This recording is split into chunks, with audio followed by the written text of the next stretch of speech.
to you by Vamped Motors, the only authorized Ford and Toyota dealership serving the Cayman Islands. Cayman Pharmacy Group, with a location in West Bay and professional pharmacy at CTMH Doctors Hospital. The Cayman Pharmacy Group has a location for you just around the corner. Seaboard Marine, with over 35 shipping ports, find your shipping solution by calling 949-4977 or visit seaboardmarine.com for competitive rates. Rotary Central, for more than 110 years, Rotary members have used their passion, energy, and intelligence to take action on sustainable projects. Fidelity Bank, for all your banking needs, visit fidelitygroup.com. Fidelity, we're good for you. And Roper's Janitorial, complete janitorial service for commercial, industrial, and residential. They get the job done right every time. This is For the Record with Orrett Connor.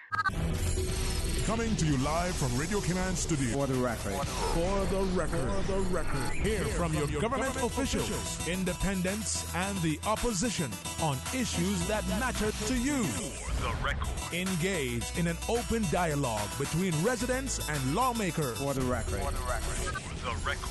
Informative, impartial, insightful. This is your talk show. 1-800-534-8255. Your calls, your input. This is For the Record. And now, your host, Orrett Connor.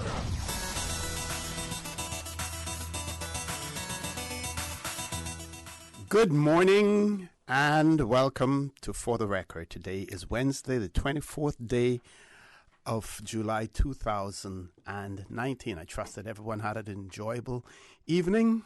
Those of you who are on the roads of the Cayman Islands, we urge you to be extremely cautious, observe the rules of the road. Remember that the life you save may be your own. Those of you who are celebrating a birthday today, we want to wish you a happy birthday and say to you, enjoy it, and whatever you do, ensure you do it in moderation as well. For those of you who have lost loved ones during the past few days or even past few weeks, we again extend our condolences to you, and we hope and trust that your faith will help to carry you through these most challenging times. Folks, I want to thank you for allowing Radio Cayman and by extension For the Record into your homes, into your vehicles as you traverse the busy roads of the Cayman Islands, into your places of work, whether it be an office cubicle or if you're working in the outdoors. I need not tell you anymore that For the Record is a show produced by the staff and management of Radio Cayman, and it is geared towards keeping you abreast of issues as they arise and play out on the local, regional, and international scene. I am your host, Orrett Connor, and you're welcome to join me every Monday, Wednesday, and Friday from 7:30 a.m. until 10 a.m. 10 a.m. Not 9 things gone by the wayside a long, long time ago. You can call us on our toll-free number provided courtesy of Flow. That toll-free number is 1-800-534-8255. You can also call us on 949-8037 and 949-6990. If you don't like to talk on the telephone, you can email us at For the Record. That is one word, For the Record, at CANDW.KY. WhatsApp us on 925-3261, where we encourage you to send us a text message or leave us a voice note, the contents of which will be played during the course of the show.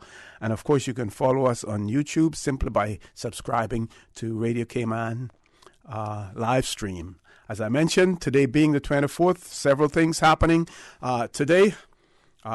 If not already, soon the UK will have a new Prime Minister in the form of Boris Johnson, and in the United States of America, Robert Mueller, the special counsel, will be testifying at the U.S.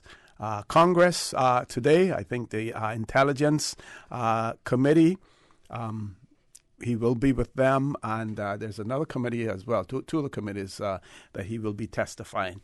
But closer to home, since we're still under the British system of government, and of course, any new Prime Minister, while they may not have direct dealings with the overseas territories, and in this case, in particular, the Cayman Islands, they certainly will appoint ministers who will be responsible for that. So we're not sure what will happen, whether or not that will change. I want to share with you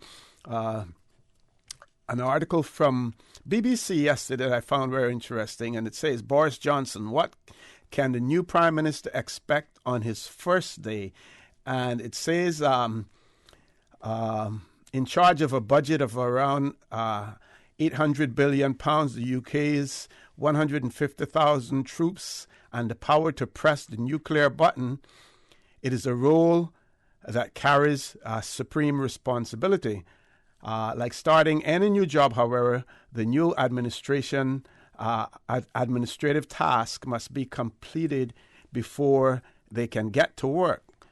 So what is Mr. Johnson facing on the first day in office? And then it talks about the handover. It says, one unusual aspect about the transition from one prime minister to the next is the speed at which it takes place. The UK is usually without a premier for around 1 hour. So for about an hour, there's no prime minister. Says the outgoing prime minister, in this case Theresa May, visits the Queen at Buckingham Palace to tender her resignation and recommend someone they believe can command the confidence of the House of Commons. If the incumbent government has just lost an election, the outgoing prime minister will recommend the opposition party leader. Says the nominated successor is then summoned to the palace by the Queen's private secretary, and then Her Majesty invites them to form her next government in a tradition known as kissing hands. Now, first time I heard that one, and Dr. Steve, you were shaking your head there, so you've obviously heard about it before. Yeah. So there's a tradition known as kissing hands.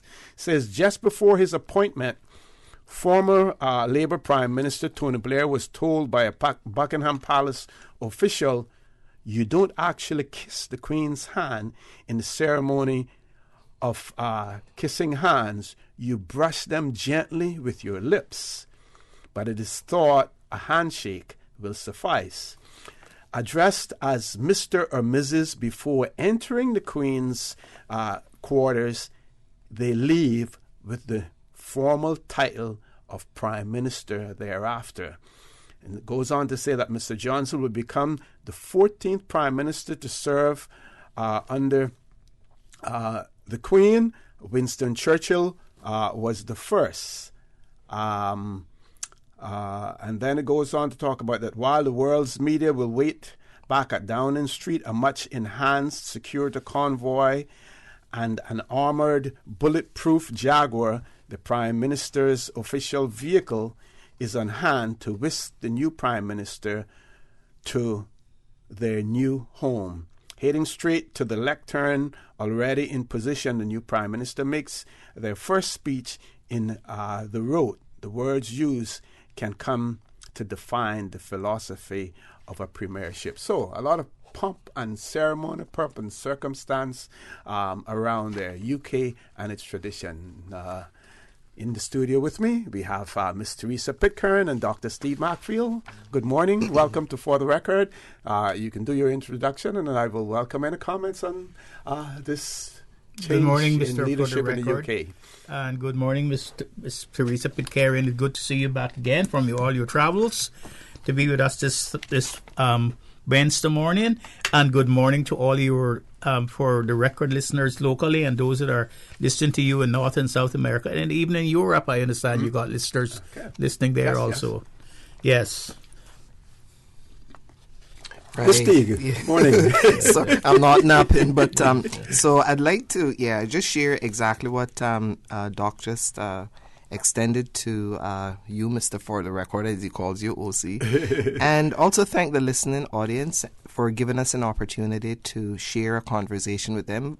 The hope is that they will find it interesting or indeed instructing if we discuss things that people are unfamiliar with. And in terms of the new leadership, a friend of mine, must have been about 18 months ago, maybe a year, made the comment, well, T, there's a possibility that we could see Mr. Johnson and Mr. Trump leading the free world. So I said at the time, well, in this life, anything is possible. Let's just wait and see. And here we are. That friend we had a conversation again yesterday about it. He wasn't wagging his finger to tell me I told you so, but, here we are. It'll be interesting, though, to see exactly what Mueller says today, or what he's allowed to say, and the level of bullying that you see now taking place grand stage, and the sheer lies, outright lie. People don't even care. So we'll see. Yeah, be extremely interesting. Well, the other thing about it is that his ascension to the prime ministership is not very popular with the British public. It may be popular with the party, with the Conservatives, but it's not popular with the general public in Britain. People don't have a lot of confidence in his ability.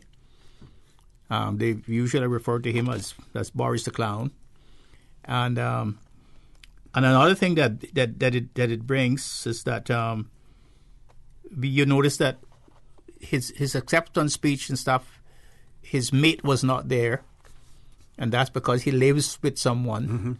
He's one of the first prime ministers that single but has a that lives in with a woman he's not married to. Right.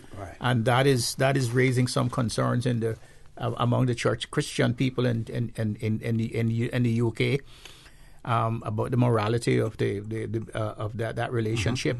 And the question is whether or not she will reside with him at 10 Downing as well. Yes, that's the question. I think they have already found other haunts, other places to live, because they had to leave their the place where they lived before. Yeah, I think they bought a 1.4 million pound house now. Yes, between them. Yeah. And so we are going to see. For me, I don't really care about their personal life. I couldn't care less about that. What I care about is their relationship with the Cayman Islands, and what are they going to be new relationships with the Cayman Islands? They're going to be lesser overreach or more overreach with the United Kingdom and the Cayman Islands government. What hasn't changed is the composition of Parliament hasn't changed. So the same attitude is going to be there. It's just that, and bear in mind also that while you have the parliamentarians there, when it comes to a lot of things as far as policy is concerned, it is influenced strongly by the civil service. Exactly. By the civil service. Exactly. The senior civil servants. Those people who are placed in the administrative positions. For instance, the Secretary of State for the colonies and stuff. Those are the people who we don't know if Lord Ahmed is going to keep his job. That's for one. I haven't heard anything about him yet, whether he was called, because usually what happens, you sit around and wait until you get the call, and then if you don't get the call, it means that you're not in the cabinet. I saw. I read an article yesterday about Tony Blair when he was Prime Minister. He would keep a chart. They normally use a whiteboard to put the names of the various candidates for the various positions. He used paper and pencil, and the reason that he used pencil was because he could erase them if he wanted to. Yes, erase them out. Yes, and usually I think there's a function. There will be a function today or yesterday. It was that there was a function, I think, before he was sworn in today, because Theresa May leaves at 12 and he comes in at 1, at 1 o'clock. Actually, she was in Parliament today because they had question time in Parliament today, her last day. Yes.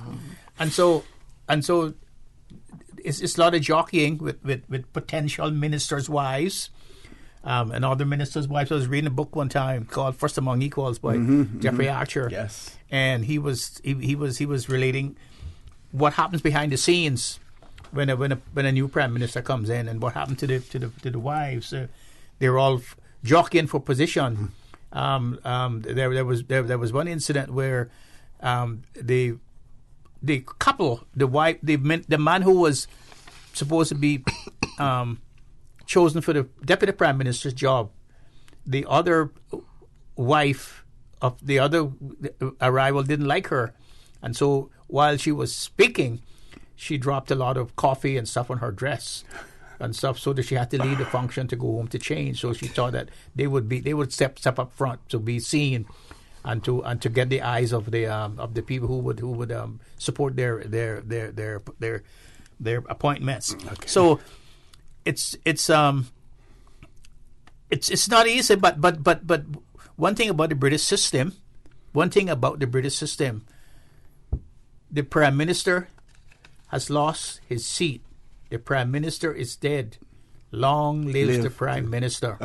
Yep. That is one thing about their system. That's correct. It's not like the American system. You have to wait till you get elected. You get elected in January and November, and then you have to wait until the 21st of January to take your seat. That's that's the difference between us. We're going to take a commercial break. Now, when we return, we're going to continue our discussion about the Constitution. We want to talk about constitutional changes in the Cayman Islands. We want to look at the obstacles that existed in terms of constitutional changes. Those obstacles, whether they were local or otherwise. We want to talk about that. And we're going to have Miss T go back to her law school days. We would ask Dr. Mark Field to do that too, but his is way further back than Miss T's. And we want to give you the legal definition of a constitution, and then we want to take that and analyze it and say to determine whether or not our constitution, the constitutional arrangement that we have, whether it fits the bill of a traditional constitution. So please stay tuned. For the record, we'll be back shortly. The Cayman Islands boasts of a long, colorful, and rich history. In tribute to our roots, Radio Cayman, the voice of the Cayman Islands, is pleased to bring you the Historical Vignette Series, sponsored by Cayman National Bank. Visit Cayman National Bank today for all of your financial needs. The Cayman Islands, he hath founded it upon the seas.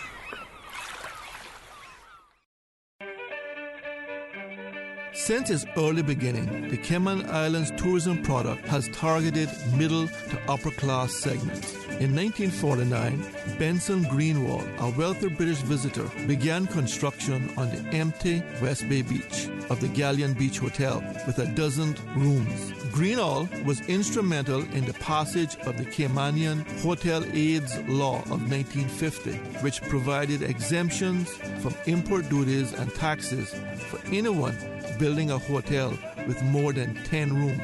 Along with the Galleon, the new law kick-started the development fury with Marin's Seaview Lodge and Pageant Beach Hotel. By 1960, there were 9 hotels, clubs and guest houses in the Cayman Islands. Radio Cayman's historical facts vignettes are proudly brought to you by Cayman National, with branches on all 3 Cayman Islands. Visit Cayman National Bank today for all of your financial needs.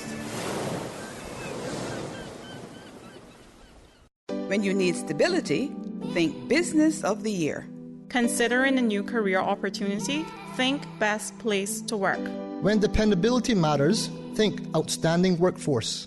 In need of a reliable financial partner, think Bank of the Year. When you seek excellence, think Cayman National. No matter how many accomplishments we achieve, we always set the bar higher. That's why we are the most awarded bank in Cayman, and we are proud to be your 2018 Bank of the Year. They say cleaning your house never killed anyone, but why take chances? Spend your time doing what you love and leave the rest to Roper's Janitorial. Complete janitorial service for commercial, industrial, and residential with 24-hour emergency service. Roper's Janitorial, 949-2511. Email janitorial@ropers.ky. Take back your life and get the job done right the first time. Roper's Janitorial, 949-2511. I just love the warm ocean air. Yeah? Your car doesn't. What you mean? Looks like salt air is eating your bump alive. Stop rust before it starts with Z-Bot Rust Protection from Vant Motors. The extreme heat, salt spray, and wet tropical weather can damage your vehicle and greatly decrease its value. But Z-Bot's patented formula protects your car's metal seams, joints, and other hidden areas. There's no better rust protection out there than Z-Bot. So book today and keep the rust away. Call or visit Vant Motors Body Shop on Walker's Road. Your only authorized Z-Bot service in Cayman is now available at Vant Motors. At Seaboard Marine, customers often ask us questions about their shipments. Hi, I'm thinking of buying a car from the States. Which port do you ship out of? Hi, we ship out of Miami, Houston, and Brooklyn. Just let us know your port of choice and we can provide you with a quotation and answer any questions you may have on insuring and protecting your vehicle during its journey. Shipping shore to shore, Seaboard. Sometimes having a middleman is not a bad thing, especially when it comes to insurance. Do you know that when it comes to cost, ease, speed, and peace of mind, insurance brokers ranked higher than when customers buy direct? So, for all your insurance needs, call Fidelity Insurance. We're the middleman you want. Call us today at 949-7822. Fidelity. We're good for you. It was a day that changed my life. No words can describe the feelings of seeing my baby boy sick for the first time. The overwhelming feeling of fear to be responsible for his health and happiness became my priority. So I did what any nurturing mother would do when their baby is sick. I took him to get some of the best medicine possible. CTMH Doctors Hospital Pharmacy understands the importance of careful decisions you make every day for your family.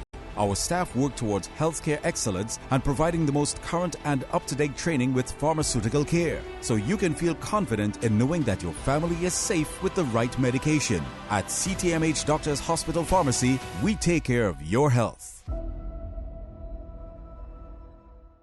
Have you ever felt that there is something bigger out there for you? Something more positive, something more powerful, something all good, something bigger than yourself? Do you want to give back to this community, your community? Together, Rotary Central, Rotary Sunrise, and the Rotary Club of Grand Cayman are hosting a membership meet and greet social Thursday, August 15th at Pepper's Restaurant, 5 to 7 p.m. Come along. Bring a friend. Find out what Rotary is all about, what Rotary is doing in your community. So, see you there, Thursday, August 15th at Pepper's Restaurant, 5 to 7 p.m. We're looking forward to meeting you. Rotary, connecting the world.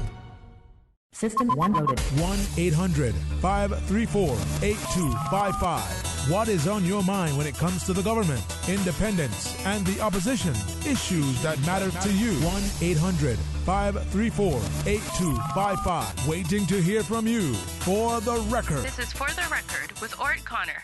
Good morning and welcome back to For the Record. In the studio with me, Ms. Theresa Pitcairn, Dr. Steve Macfield. As I promised you before we went to the break, we're going to have Ms. Theresa explain to you what a constitution means, what it is. Ms. T. So thank you. And what I propose to do is talk about the theory and try to break it down in bite size so that we can understand it. So the general understanding of a constitution of a country is a document that sets out the rules that regulates the powers of its government and the rights and duties of its citizens. So most constitutions tend to be written, but the UK, for example, have what they describe as an unwritten constitution. So it's partly in legislation, partly by way of conventions and so on. Now, as I said, I wanted to break it down so that we can understand it in common language. Because what the Constitution ought to do is it's a sort of the terms of reference under which countries actually organize itself, what it wants for its economy, what it wants for in terms of values for its people and so on. So when you want to change things, you will normally, so if you have a government that's authoritarian, one of the first things they do is change the constitutions so that it can invite, if they want to democratize, to enshrine democracy, they change it so that, people have certain freedoms, certain rights, and so on. So what you want is a document which actually is designed through the consent of the people, right? So we normally say it's a democracy. Democracy is not necessarily perfect because it's not 100% of the people that it's accommodating, but the majority of the people who actually set the tone for the organized structure and manner in which your community is going to be organized.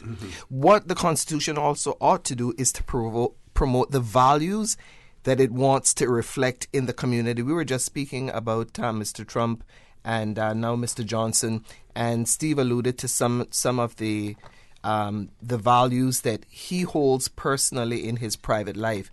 And the question is, what values do you want your leader, for example, to exhibit? What values do you think you want your leader to exhibit where your kids are concerned? We talked a little bit about that, but when you're talking about values generally, you're talking about whether or not the document is going to promote racial harmony, national unity, whether or not it's going to promote economic and social advancement for everyone, not just some people. Like, for example, we have a very stratified and diverse community. When we say that we're given enshrining certain rights for Caymanian people versus other minority groups that live with us, does our Constitution speak to that? Does the Bill of Rights speak to that? So that is some of the moral fabric that you want to ensure that your Constitution will have. It also speaks to the sovereign nature and the sovereign nature of the rule of law and your democracy. So you can't, if your Constitution gives you certain rights, you have to ensure that there's structures within the community, whether it's the courts, to ensure that those rights and values are upheld. So, as I was saying when we were having the conversation off air, is that you're looking at a document that sets the stage and the tone for which you want your country to be organized. You want folks to have freedom of speech. So that must be enshrined in your Constitution. You want people to be able to elect their own leadership. You don't want people to put a gun to someone's head and say that you must elect this person. So those are the things that you want to see as important when you're developing a constitution. Now, ours, as we were discussing, is a little different because we're still a dependent territory. And as I was sharing with you this morning, I found one of the UK Parliament special report that they released in May of this year, where they spoke to their government setting the date by which all overseas territories is expected to legalize same-sex marriage. So that was the Foreign Affairs Committee? Yes, yeah. So that just gives you insight as to whether or not what we say is our Constitution is really that, because those are values that other people have. This is not to suggest that Caymanians don't necessarily share, or our values aren't aligned to what the values of other people, other countries. Ours might be a little different. It's not one size fits all. So you want to ensure that you have a document that speaks to you as the Caymanian people, your values, and what you want to see in your country as opposed to what exists in another. So this probably segues into what Dr. Steve may want to discuss about what we have and whether or not it reflects in general what I just outlined about what a constitution should entail. Okay, we're going to go to our headline news. Not headline news, we're going to go to our 8 o'clock news, and then when we return, we will hear from Dr. Steve Macfield, and we will talk about the Cayman Islands Constitution Order 2009, analyze what Ms. Teresa has said in her definition, if Dr. Steve has any thing to add to that, and then for him to talk about our Constitution and see whether or not it actually fits the bill. Folks, please stay tuned. We have very, very interesting things to talk about this morning, and I promised on Monday that I would share with you the whole issue about the definition of Caymanian in our Constitution, and I have the excerpts from the constitutional talks. One of our listeners had questioned that a few weeks ago, and I want to share that with you as well. So please stay tuned for the record. We'll be back immediately after the 8 o'clock news. Thank you, Mr. Connor, and studio time by Price Right is 7:59. Priced Right is Grand Cayman's warehouse shopping superstore, making your dollar go further with huge savings and no membership fees. Get more of the things you use every day at the right price. But it's not just grocery and health and beauty. Priced Right has a full range of products from office to automotive, patio furnishings to kitchen appliances, and even electronics. And since warehouse prices mean savings for you, everything is priced right at Priced Right, Grand Cayman's warehouse shopping superstore. The voice of the Cayman Islands. 89.9 FM in Grand Cayman and 93.9 FM in Cayman Brac and Little Cayman. Silver wings shining in the sunlight. Radio Cayman. Access. Information. Your community. News and information. Radio Cayman is your choice, your voice for today's biggest news. Radio Cayman.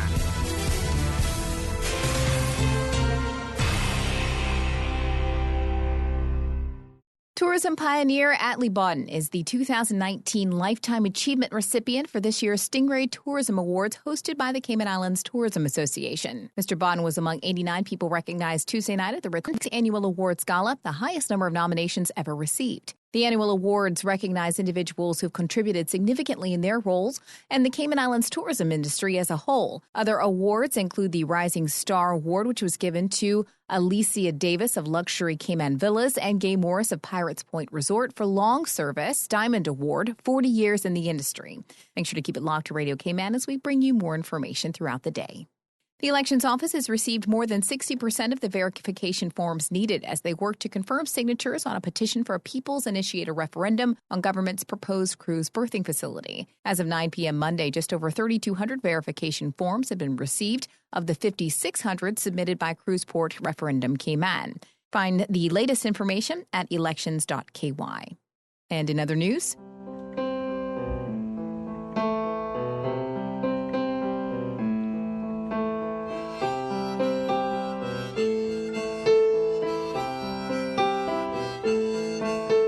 Cayman Arts Festival and the Cayman Islands Public Library Service continue their music appreciation event this month with another Music at the Library. We began this series almost 1 year ago, and we are so proud that at this moment we have over 400 persons as attendees. This is great. It's something new and slowly became a tradition for music in Cayman. CAF's Marius Ghana tells Radio Cayman Thursday's event will be a 1-hour concert at 6 p.m. And we have this time new performers. We have Christopher Scott and Joseph Welcome. We have the Niall Arana, violin, and Benil Miller. They will come in a combination of calypso music, but in a classical way. And then we have Liz Malkin, flute, Joe Milson, tuba, and Heidi Ordaz-Nayak, piano. They will have a few pieces. Poet Sophie McKenzie will also be performing. Tickets will be available at the door. The cost is $20 for adults and $5 for students up to 18 years old. Now with a check of international news, here's the BBC, which will take us out of the newscast. I'm Karsley Fuller from Radio Cayman's newsroom. BBC News. Theresa May is making her final appearance at Prime Minister's Questions in the British Parliament before offering her resignation to the Queen. The leader of the opposition Labour Party, Jeremy Corbyn, praised Mrs May's sense of duty. Her successor, Boris Johnson, who takes over later today, has begun assembling his top team. China has said its troops have a right to restore order in Hong Kong if asked by the local government. A Defence Ministry spokesman condemned the actions of what he called radical protesters in the territory as intolerable. Police in Bangladesh say they've confirmed that 8 people lynched over rumours of child abduction were all innocent. Correspondents say the lies spread on social media have created a climate of fear in Bangladesh. Human Rights Watch has called on the Nigerian authorities to stop its violent campaign against a Shia Muslim sect and to investigate what it calls the excessive use of force by the police.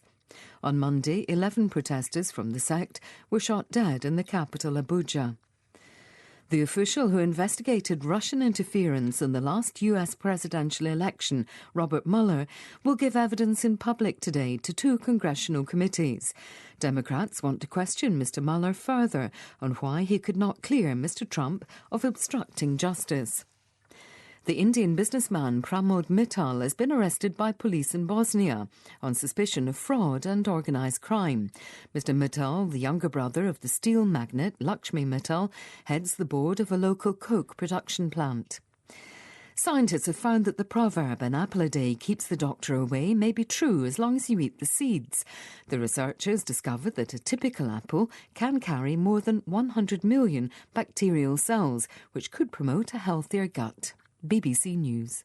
Access. Information. What's happening in your community? News and information, music and more. You can find us.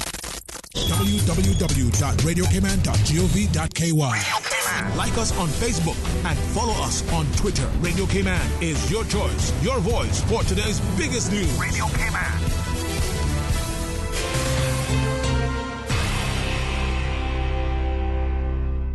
Kind of like one surgery fits all. You're saying, that's not necessary. That's not going to be the case with me. That's good to hear. For the Health of It is proudly brought to you by Eating Clean.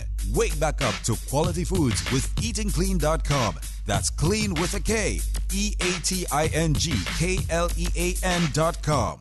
Radio Cayman 3 to 6 mix on the weekdays. Brought to you by Cayman Insurance Center, serving the community for 45 years. Don't take chances with your family's future. Call Denise Brown at 814-7229 or Michael Webster at 925-5433. Fitness Plus and Train with Dre. Getting in shape has never been easier with the mobile fitness app by Train with Dre and the new Eco Power Sport Art Equipment. Every day. All the time. Visit fitnessplus.com for more information. And City Walk, serving Chinese, Japanese, and Filipino dishes until 11 p.m. each night. East meets West at City Walk. Dine in, take out, or order online. See their full menu at citywalk.ky. Call 947-9965. Ultimate Party Show in the afternoon. Radio Cayman Super Jam.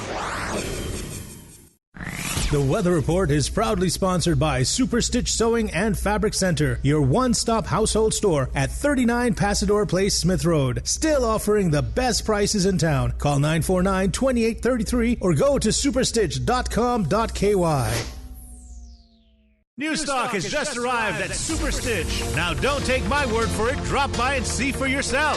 Fresh off the boat, we have loads of fabric, vinyl upholstery fabric, fabric for cushions, outdoor fabrics, and dress fabric. That's not all. Super Stitch has sewing accessories and craft items. Included in the new shipment, you will find sheets, comforters, throw pillows, bath mats, rugs, and curtains for every room in your home. Super Stitch, 39 Pasador Place, Smith Road. Still offering the best price in town. Call 949-2833 or go to superstitch.com.ky.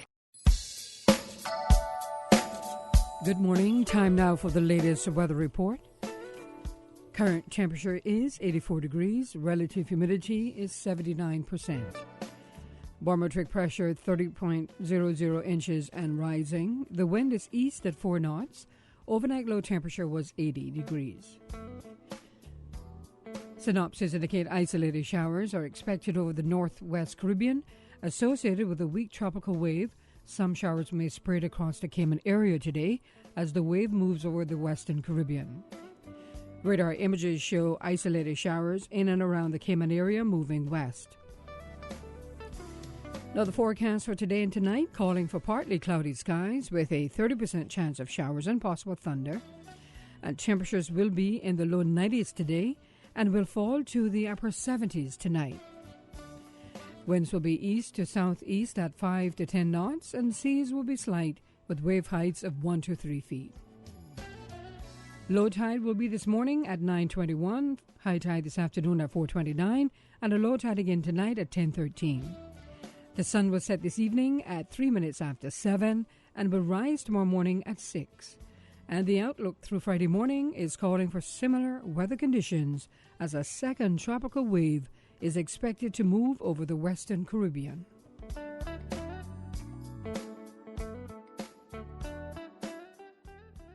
Superstitch Sewing and Fabric Center was the proud sponsor of the Weather Report, your one-stop shop for all of your household items, craft items, jewelry, beads, and decorations, and much more. Call Superstitch at 949-2833 or email customer care at superstitch.com.ky. New stock has just arrived at Superstitch. Now don't take my word for it. Drop by and see for yourself. Fresh off the boat, we have loads of fabric, vinyl upholstery fabric, fabric for cushions, outdoor fabrics, and dress fabric. That's not all. Superstitch has sewing accessories and craft items. Included in the new shipment, you will find sheets, comforters, throw pillows, bath mats, rugs, and curtains for every room in your home. Superstitch, 39 Pasadora Place, Smith Road. Still offering the best price in town. Call 949-2833 or go to superstitch.com.ky. Good morning once again. Let's take a look what's happening with traffic. Steady traffic on Shamrock Road. Some sections busy on the Linford Pearson Highway. Coming off of Bobby Thompson Way, traffic is steady but flowing. On Huldah Avenue, little steady traffic. Moderate flow of traffic on Thomas Russell Way. And on Cool Road, some sections busy, other sections moderate, and other sections steady.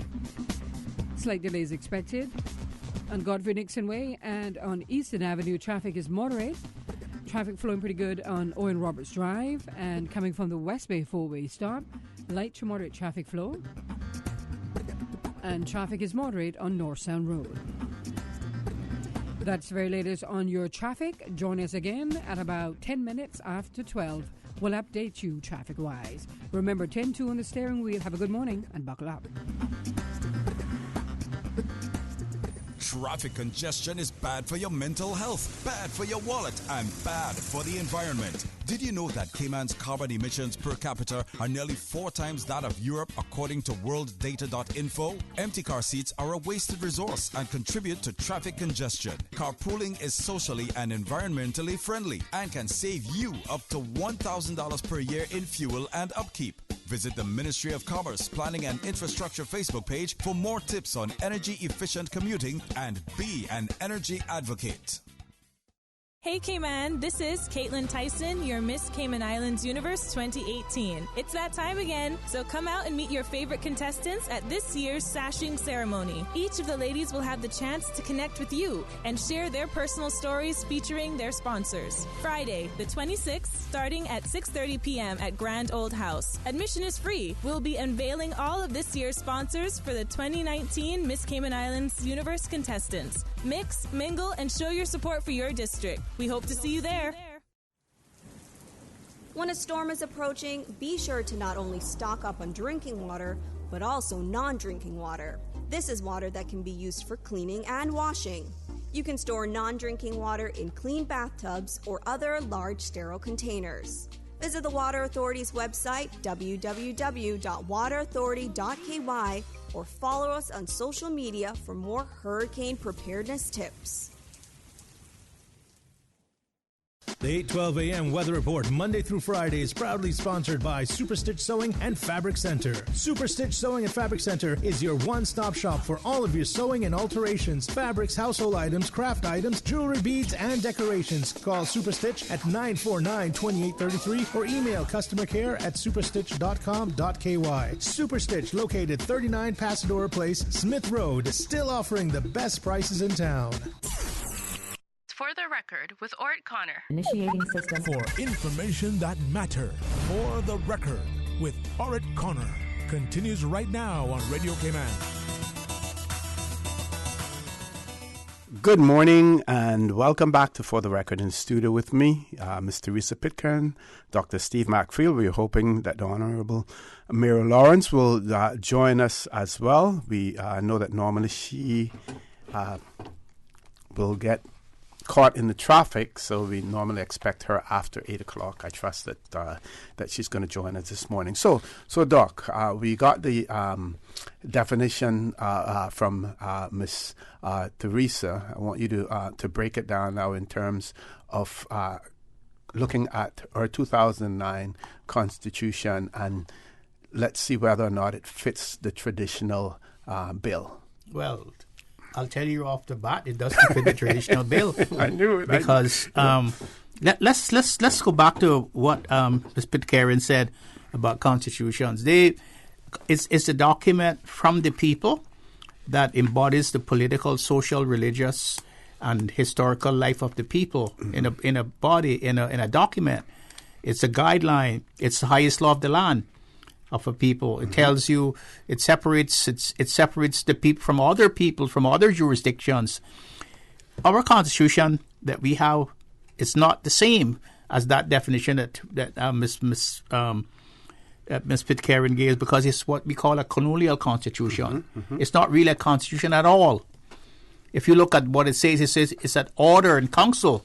It's a document not by Caymanian people. It's a document by the United Kingdom, the people who administer us. And that is because in 1655, when Penn and Venables overtook Jamaica from the Spaniards, Cayman was ceded along with Jamaica in the Treaty of Madrid, and therefore we are a conquered colony. We are a conquered people, and so because of that, we do not have our own constitution. The American Constitution, the Canadian Constitution, probably, and the Indian Constitution would be an example of the Constitution that Ms. Pitcairn talks about, because they are independent countries. The Constitution that they have come from their own people. They sat down and decided themselves what kind of rules they wanted in their country, what kind of things they had in their country. Cayman Constitution is not the same. Cayman Constitution is really an administrative document that sets out from the colonial office, tells us what we can do. That means that we do not have sovereignty. We do not have sovereignty like the United Kingdom, or like Canada, or like Australia, or like United States. We do not have sovereignty at all, and that is because the sovereignty rests with Her Majesty the Queen. That's the sovereign.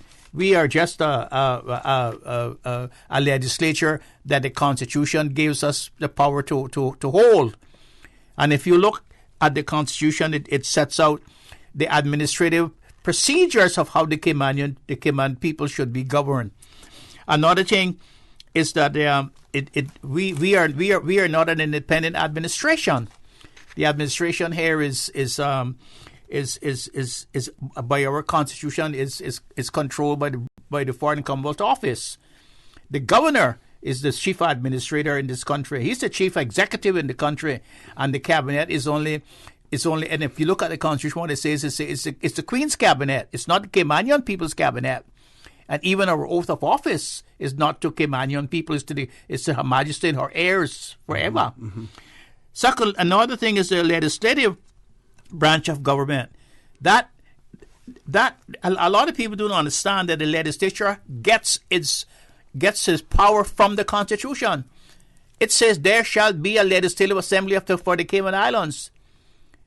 It didn't say that the people of the Cayman Islands shall elect a legislature. It says there shall be, and that comes from the Constitution. That comes from the order in council. The other thing about it is the judicial part. It is not our judiciary comes from our Constitution. It's not like in America where the Supreme Court is the Supreme Court, and what the Supreme Court say is the last resort. That is part. They have the right. The Supreme Court has the right to amend the Constitution to call for amendments to the Constitution to see whether it's ultra virus or intra virus the amendment. We don't have that here. Yes, they do. We don't have that here. We have to go back to Britain for changes. To changes, we can't even change it ourselves. And again, the executive, which is the cabinet. That is also set out in our Constitution, how we should go. So our Constitution is completely different. Our Constitution is a constitutional administrative document that actually says what we can do and what we can't do. And one of the hallmarks of the colonial Constitution is the power of disallowance. Our law, we cannot pass a law that we say this is our law and it cannot be touched. If we pass a law in the Legislative Assembly and the governor doesn't like it, the governor has the right to say, I'm not signing it into law. We also do, we are not, the legislature is not the only one also to make laws for the peace, order, and good government of the Cayman Islands, because the Constitution says that is reserved to Her Majesty in England. Section 125 Section of our 125. Constitution. That's the non-negotiable. The nuclear option. The nuclear option is that's non-negotiable. Yeah. So we can't even make laws for ourselves that cannot be altered. Mm-hmm. And only that, not only the Queen under the Section 125, but also the governor can make a law. Tomorrow morning, if the governor gets up and says, I am going to give all Honduranians Cayman status, and he can pass the law. Mm-hmm.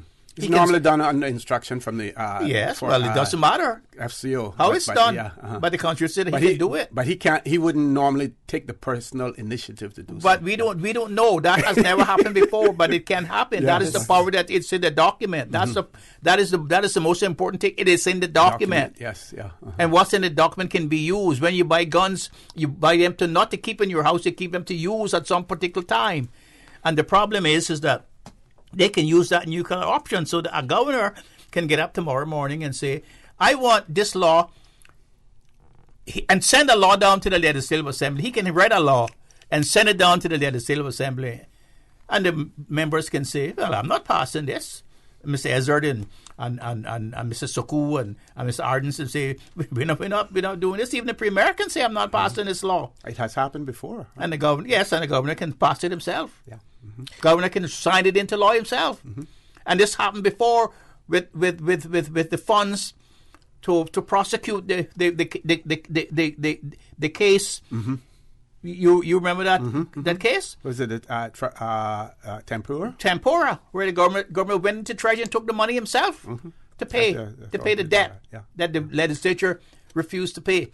So our Constitution is not the same as a Constitution where you have gotten your independence, where you have fought like the Americans did. They fought their suppressor, and they then set up their own Constitution where the people in Africa and Canada negotiated their own freedom, their own political freedom, and then the BNA Act sets out the Canadian Constitution and so forth. Even Jamaica Constitution is not really independent constitution, because the Queen is still the head of their is still a sovereign head of their government. Mm-hmm, mm-hmm. Now Trinidad is different. Trinidad has its constitution because the president of Trinidad, they have break away from having the UK Parliament or the UK administration as their head of government. So while the Constitution is the highest law in the land, and while it sets out the aspirations of the people, and if you look at our Constitution.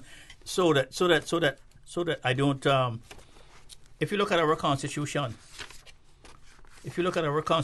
I just wanted to get here. If you look at our Constitution, our administrative document, it says, the Constitution of the Cayman Islands, the people of the Cayman Islands, recalling the events that have shaped their history and made them what they are, and acknowledging their distinct history, culture, and Christian heritage, and its enduring influence and contributions in shaping the spiritual, moral, and social values that have guided their development and brought peace, prosperity, and stability to those islands through the vision, forbearance, and leadership of their people who are loyal to Her Majesty the Queen, affirm their intention to be a God-fearing, violent country based on traditional Christian values, tolerant of other religions and beliefs. But when you look at all this is not part of the Constitution. This is under the preamble. Yes, yeah. It's not law. We can't rely on this. Mm-hmm. We can't rely on any of this because they did not allow us to put it into law. It's under the preamble to the Constitution. So even our Christian values, all the things that we fear, a God-fearing country based on traditional Christian values, tolerant of other religions and some beliefs, have no basis in the Constitution. But I've looked at I've seen other independent Caribbean countries, and that same preamble is in there, similar preamble, in terms of what their aspirations are. So it means that those other countries are similar to us then? Yeah. But let's switch gears for a second, and we go back to Ms. T's, not her definition, but what she presented to us, right? Normally, it's a relationship, a contractual relationship between the government and the governed. Yes, but ours is driven by the governed, because it's the Caymanian people who ought to put in place what they think is right for them. But ours is a three-way one. Yeah, exactly. Sure, a four-way one. Or a four-way one to a certain extent. Yeah. Yes. And go ahead, you explain it, Doc. It's four-way because it's between the government, the Cayman government, the UK, the people, and the FCO. Yeah. Because the FCO actually is the one who administers it on behalf of the Queen. Yeah. And then Section 125 sets out that one person has the overall responsibility. So it's a four-way street. It's a four-way triangle. It's not a three-way triangle. And no one actually negotiated, as I said last week, terms which were deemed unlawful interference by the UK government. And I think that is so very important that so if they decide to take steps to make certain changes, we need to know what are the circumstances under which those changes can be made, and we should also have some input as to what we deem to be unlawful interference. And I think despite the some of those things being shrouded in some form of secrecy, I believe that may be one of the aspects of the negotiations with the recent negotiations with the UK in that regard. Before we go to the break, and this one I'm popping this on you without any preparation, formal notice. But if we look at Section 31 of the Cayman Islands Constitution Order 2009, functions of the governor, and look at Section 31, subsection 3, and tell me whether or not you believe that this is just simply flowery language that at the end of the day it is impossible for it to happen. In the exercise of his or her functions under subsection 2, the governor shall endeavor to promote good governance and to act in the best interests of the Cayman Islands. And this is the sticking part now. So far as such interests are consistent with the interests of the United Kingdom. Is there ever going to be a situation whereby the interests of the Cayman Islands are going to be aligned with those of the United Kingdom? This is an impossible. You can't achieve it. But this is an impossible and silly statement to the extent that we have expectations that so. We've had this conversation many months ago. Over and over. But folks are afraid to actually spell this out and call it what it is. It's an impossibility. But I'm going to share with you, and we'll get it. I don't have it here today, but I came across it when I was doing the research on the constitutional negotiations and looking at the excerpts. And there was a big discussion about it. Now, Ian Henry's stick on this was that at one point the proposal was in the interest of the United Kingdom government. And Ian Henry said, basically, you don't want to put United Kingdom government in there because it is basically one and the same. The government of the Cayman Islands is the United Kingdom government at the end of the day, because the Queen is still the head of state. Yes. So he said, do you really want United Kingdom government there? Because it has no meaning. So that's why we ended up at the end of the day in the interest of the United Kingdom as opposed to the United Kingdom government, because that was one of the proposals. And I'll share those excerpts, with you. We're going to take a commercial break now. When we return, we're going to have a little school play on For the Record this morning, and it's going to be a little bit of role playing, because what we're going to do for you is that we have the excerpts from the constitutional negotiations, the 3rd of February 2009, and this was in the United Kingdom that these negotiations took place, because I remember my my birthday and Ralston's birthday fell on the 5th of February, and it was that day that we finished with the final document on that day. So what we're going to do is that we're going to read about the definition of Caymanian and how we ended up with the definition, just basically saying that it has the meaning ascribed to it in the immigration law. So, folks, please stay tuned. When we return, you're going to hear some acting on here. You're going to hear the voice of the chairman, Mr. Ian Henry. You're going to hear the voice of the now premier, who was then the Minister of Education, Honorable Alden McLaughlin. You're going to hear then Leader of Government, the voice of then Leader of Government Business, Honorable Kurt Tibbetts. You're going to hear the voice of several other persons, but those voices are going to be in the form of my voice, Miss Teresa's voice, and Dr. Steve McField's voice, because we're going to read what each individual had to say in that regard. This is in order for you to understand why the term Caymanian was not defined specifically in our Constitution. Please stay tuned for the record. We'll be back shortly. They say cleaning your house never killed anyone, but why take chances? Spend your time doing what you love and leave the rest to Roper's Janitorial. Complete janitorial service for commercial, industrial, and residential with 24-hour emergency service. Roper's Janitorial, 949-2511. Email janitorial@ropers.ky. Take back your life and get the job done right the first time. Roper's Janitorial, 949-2511. Sometimes things just don't go as planned. That's why you need Contractors All Risk Insurance from Fidelity Insurance Brokers. Ensure you're covered in the event of property damage and third-party injury or damage claims during your construction projects. And with Fidelity Insurance Brokers, you can be sure you are getting competitive pricing and superior customer service. Call us today for a free quote. Fidelity, we're good for you. Have you ever felt that there is something bigger out there for you? Something more positive, something more powerful, something all good, something bigger than yourself? Do you want to give back to this community, your community? Together, Rotary Central, Rotary Sunrise, and the Rotary Club of Grand Cayman are hosting a membership meet and greet social Thursday, August 15th at Pepper's Restaurant, 5 to 7 p.m. Come along. Bring a friend. Find out what Rotary is all about, what Rotary is doing in your community. So, see you there, Thursday, August 15th at Pepper's Restaurant, 5 to 7 p.m.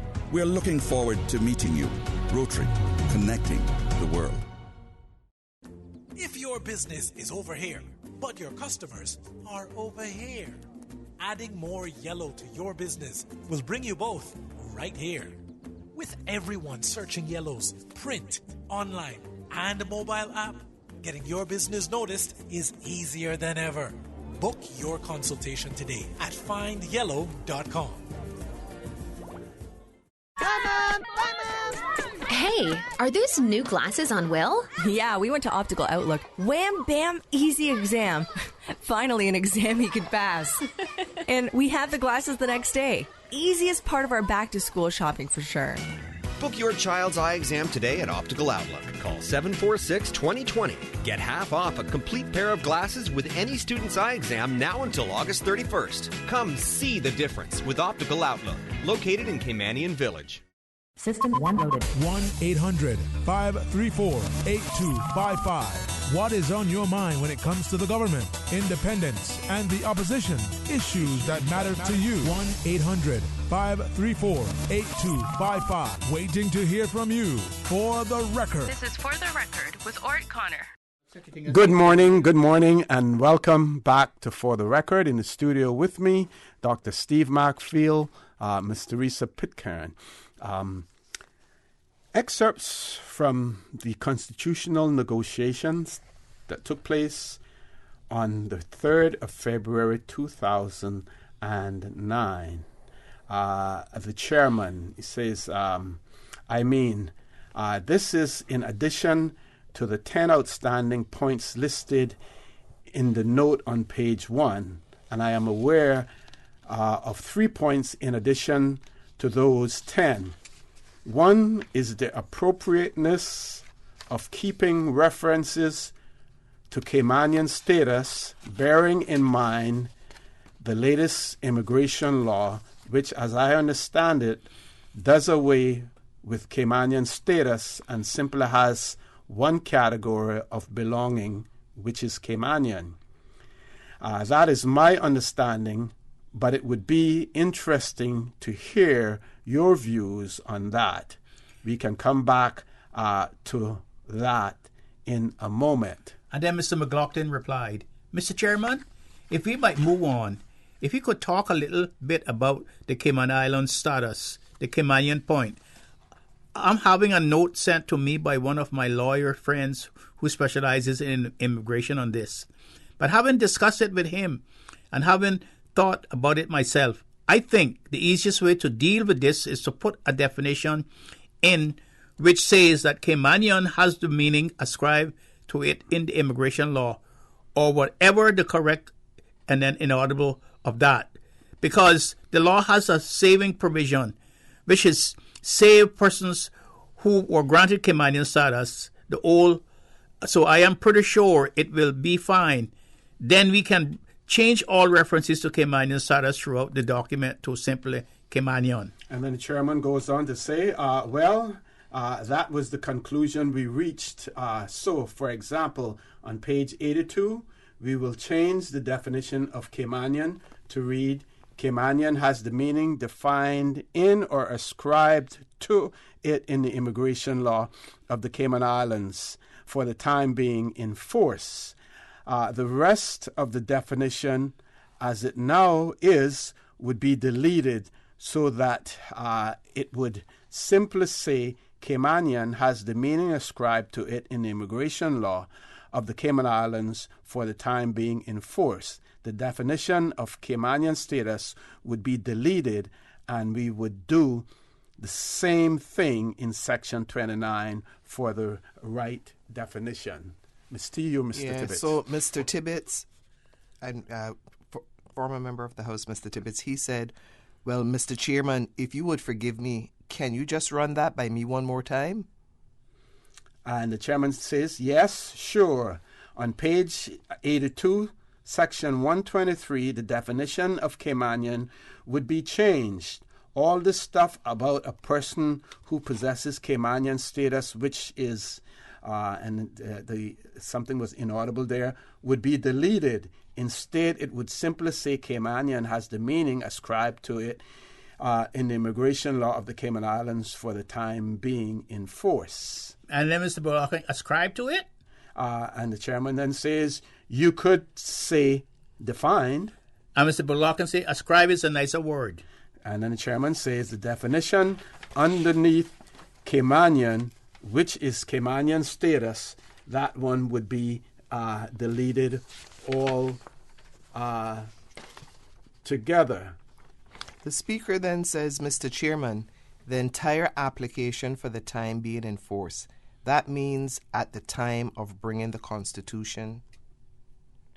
And then the chairman says, no, it means it has an ambulatory meaning, so that for the time being, quote unquote, for the time being, is whenever the Constitution comes to be interpreted after it has come into force.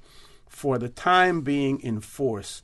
So in 2010 or 2015, it's the immigration law in force at that time. So the Honourable Kurt Tibbetts says, what it does is it allows the laws to be changed without having to change the Constitution.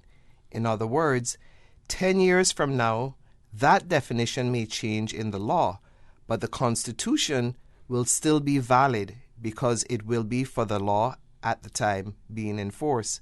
So whenever you need an interpretation, whatever the law is at that time is how the definition will read. And the chairman says, that's right.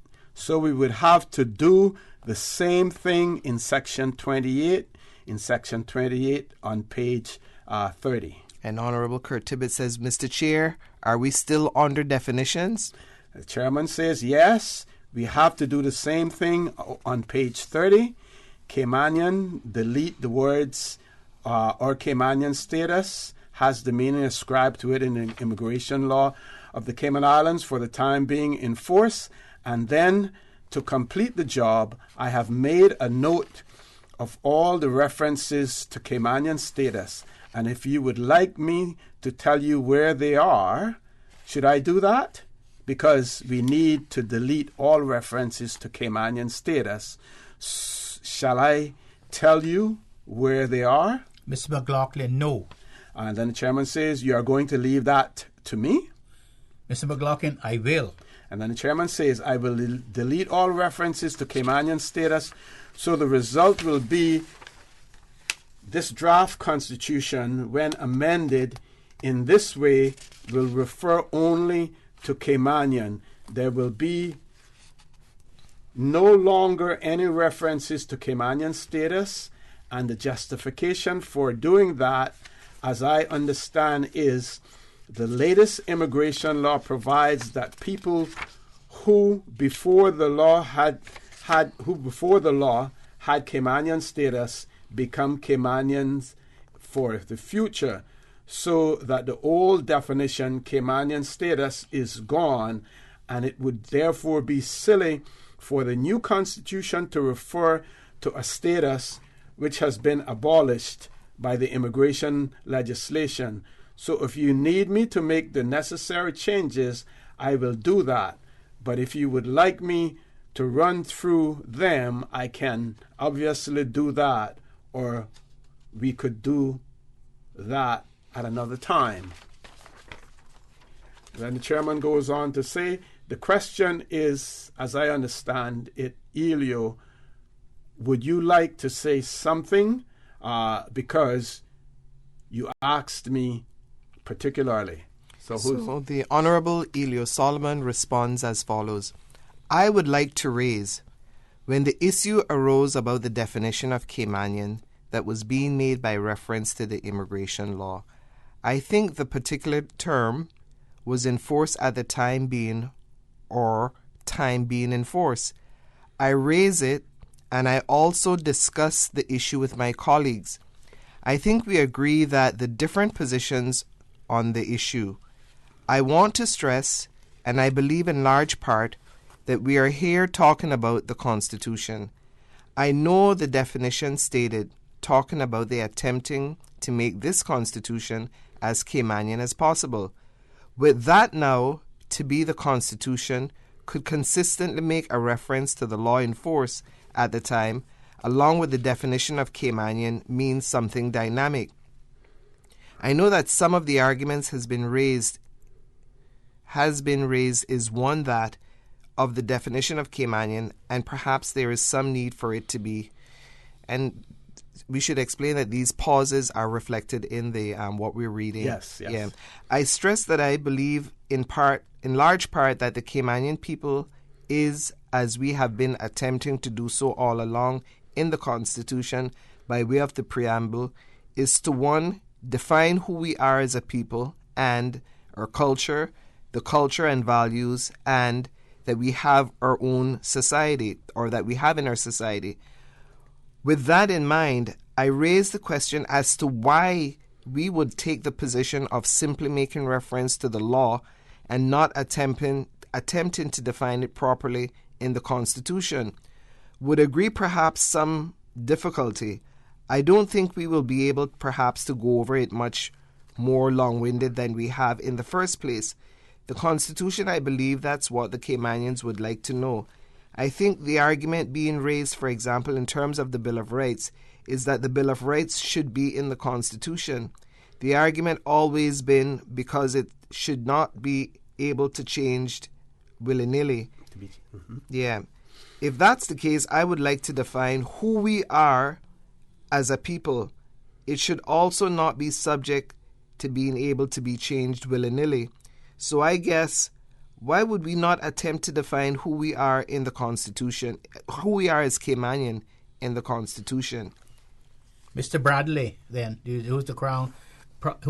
Attorney General, I think. Yeah. I haven't it in front of me, but my memory of the definition of Caymanian in the immigration law is that it extends because it has been amended from time to time.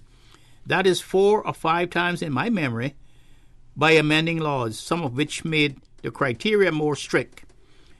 There has always been in it having the saving clause for people who previously held the status, with the results now from memory that the definition of Caymanian is at least 2 pages long, and unless you have got a good lawyer with you, it is practically impossible to comprehend. And I think that to put into Constitution a very lengthy definition may not be inappropriate. But when the definition itself refers itself to at least 3 laws of the Cayman Islands, which have since been amended or repealed, it would make it look very odd indeed. The thought that I had was that there's 2 points of view. That the immigration law, which has passed with the local legislature, should not be constrained so as to prevent the local legislature in its wisdom in the future to change further the definition of Caymanian if it finds it necessary to or prudent to do so, being balanced against the necessity to have some fixed point in the Constitution on which you can read the definition of Caymanian, so it can be changed to the detriment of people being qualified to be put into those posts. The thought that I had, and I have not discussed it with my colleagues, just off the top of my head, is that you could put in here, Caymanian means as defined from time to time by any local law, except that in the case of the officer specified in the Constitution, named so and so and so, that the definition of Caymanian shall be as such as it was at the time of coming into force of the Constitution, which would have the advantage that it would produce certainty and stability as to what the situation is now, yet enabling the local legislature to change for all other purposes the definition of Caymanian if they so wish in future. I'm sorry if I have been long-winded. Okay, we're going to take a commercial break now. When we return, we will continue to share with you the excerpts from the constitutional negotiations. And I must say that we have been joined by the Honorable Speaker, Honorable Mayor Lawrence as well. We're going to take a commercial break. When we return, we will have her say her introductory remarks and we will continue on. We will just decide which one of the characters we're going to assign to her. Please stay tuned for the record. We'll be back shortly. At Seaboard Marine, customers often ask us questions about their shipments. I have various items coming from different suppliers that I need to ship to Cayman. Do you offer consolidation? Yes. Seaboard Marine offers consolidation for full and less than container loads. We can hold your packages at our Miami warehouse until everything arrives and ship it all in one go. And we have the best rates to Grand Cayman. Visit seaboardmarine.com for more information. Shipping shore to shore.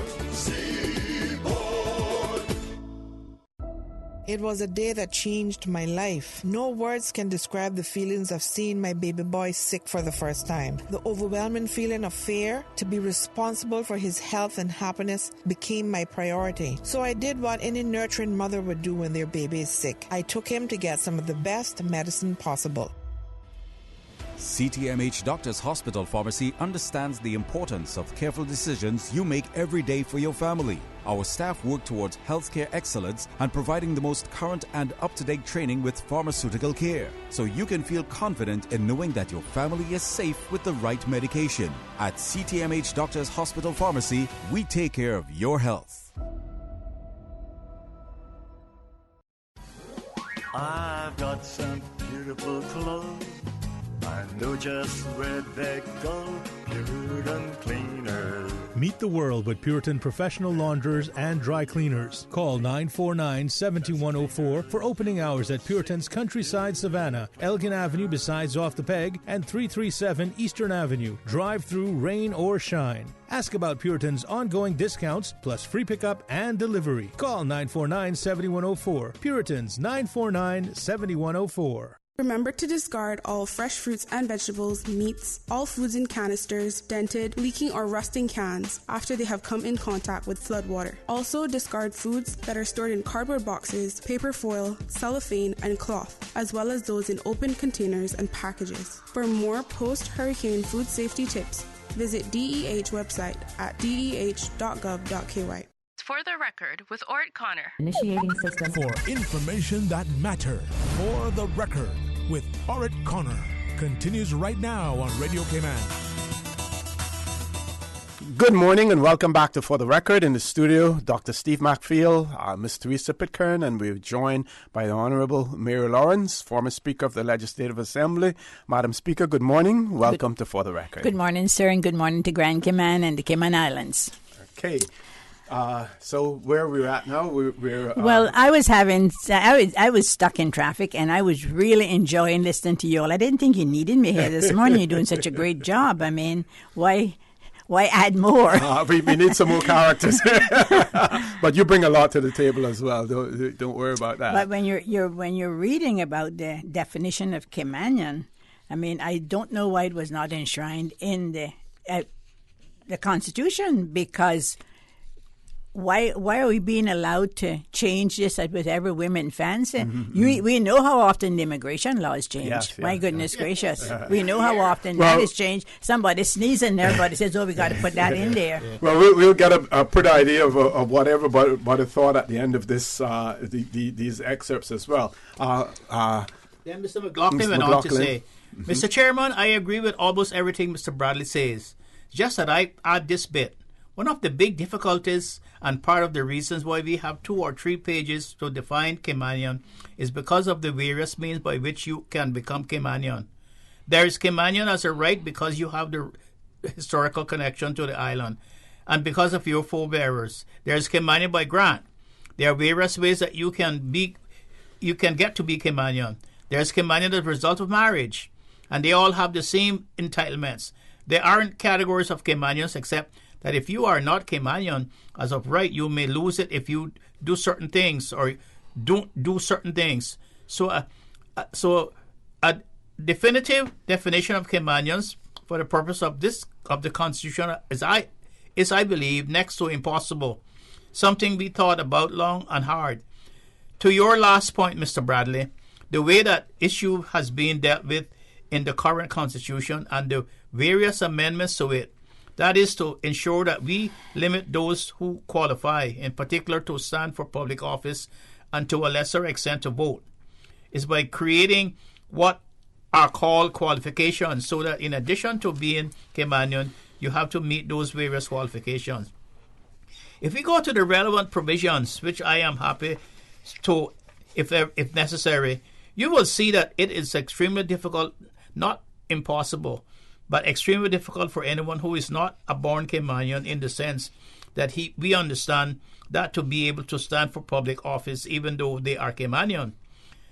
That is because over the years they have developed this very strict additional qualification which requires you to have a parent or grandparent who was born in the Cayman Islands and was Caymanian at birth. But I don't understand Mr. Solomon's issue to be with the qualifications. I think he is expressing what many Caymanians express, that they would like to see written somewhere, particular into this Constitution, what a Caymanian is.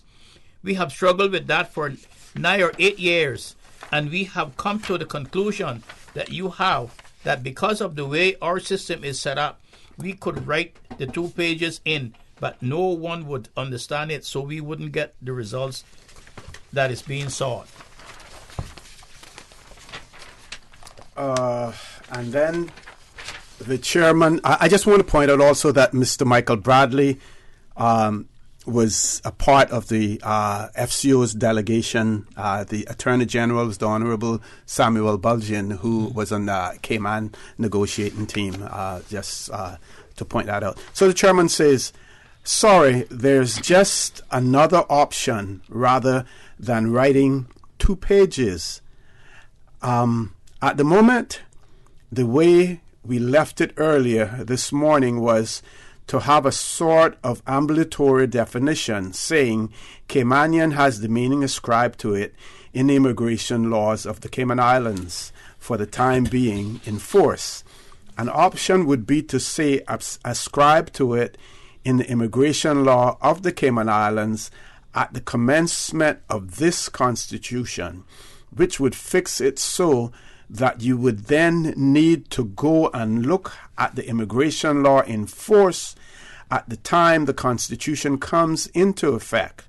Now, that would be a shorthand way, and you would have to go and look somewhere else to see what the definition was. But that would be a shorthand way of making the definition certain at the cost, as Michael has said, of losing the opportunity to change it in the future. Mr. Tibbetts? Exactly, but that's the point. When you do it like that, that fixes it, and that's it. Okay, and Madam Speaker, we're going to have you take read what Mr. Bush says, and the Speaker after that as well. Mr. Bush, I think that would be counterproductive. The Speaker, I don't know if it would be permanent, and something is inaudible there, because you would be able to make more, and again inaudible, as has been proposed into the Constitution. And I would imagine if you were going to making changes to it, they would have significance, and that's important.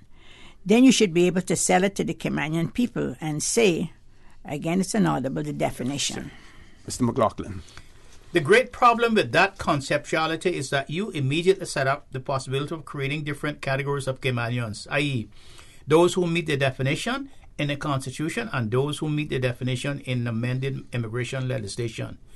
We have struggled for years, and my friend Ralston, who is on the Committee of Immigration, the review committee came in 2001 and saw Mr. Connor, in which the overall or one of the overriding objectives was to avoid creating categories of Caymanians, some with some rights and some with others. Hence the removal of the concept of Caymanian status. Now I think it would be wrong, a backward step to fix in stone the definition of Caymanian in the Constitution, with the very real possibility that in very short order amendments may well be made by subsequent houses up to the immigration law. And so we have another category of Caymanians over there who do not have the same rights as those who qualify under the present Constitution. As I say, the concern about ensuring that people who are able to stand for office and to vote is fixed by providing qualifications, additional qualifications in the Constitution. That's time honored. That's been done, I believe, since 1972, and the present Constitution does that. The proposed Constitution does that as well. And what we need to be sure about is that we are satisfied that those qualifications are sufficiently restrictive. But if a person is Caymanian, I think, as I say, it would be a huge step backward to create an arrangement which gives the potential to have different categories of Caymanians, in other words, second-class citizens. Okay, we're going to stop there for a minute before we take the break. There's a hole that is in the premier, current premier, his argument about you would end up with a different class of or a different category of Caymanian if the immigration law changes. If the Constitution has a definition of Caymanian, then the immigration law couldn't introduce... It's subject to the Constitution. Right, exactly. So that's a hole in that argument there that no one picked up on in that regard, or at least not yet. We'll see probably what happened later on, but no one picked up on that because you would have to then amend the Constitution if you want. Now, the other important thing is that when they keep talking about the change of using the word Caymanian status, because the new amendment to the immigration law talked about Caymanian as a right, Caymanian by marriage. So they stopped using the term Caymanian status, but defining Caymanian based on Caymanian as of right, Caymanian by descent and various things as well. Headline news at 9 o'clock. When we return, we have more to share with you in relation to these excerpts, and then we can go back and analyze some of it later on if I believe time will allow for that as well. Folks, please stay tuned. For the record, we'll be back shortly. 89.9 Radio Cayman helps you to weather the storm during this hurricane season. One of the most crucial elements of hurricane preparedness is storm awareness. During the season, it is of utmost importance to pay attention to the latest local weather forecasts, as hurricanes do not suddenly form or strike. There are various methods of advanced notification. Utilizing such may be the difference between a favorable outcome and disaster.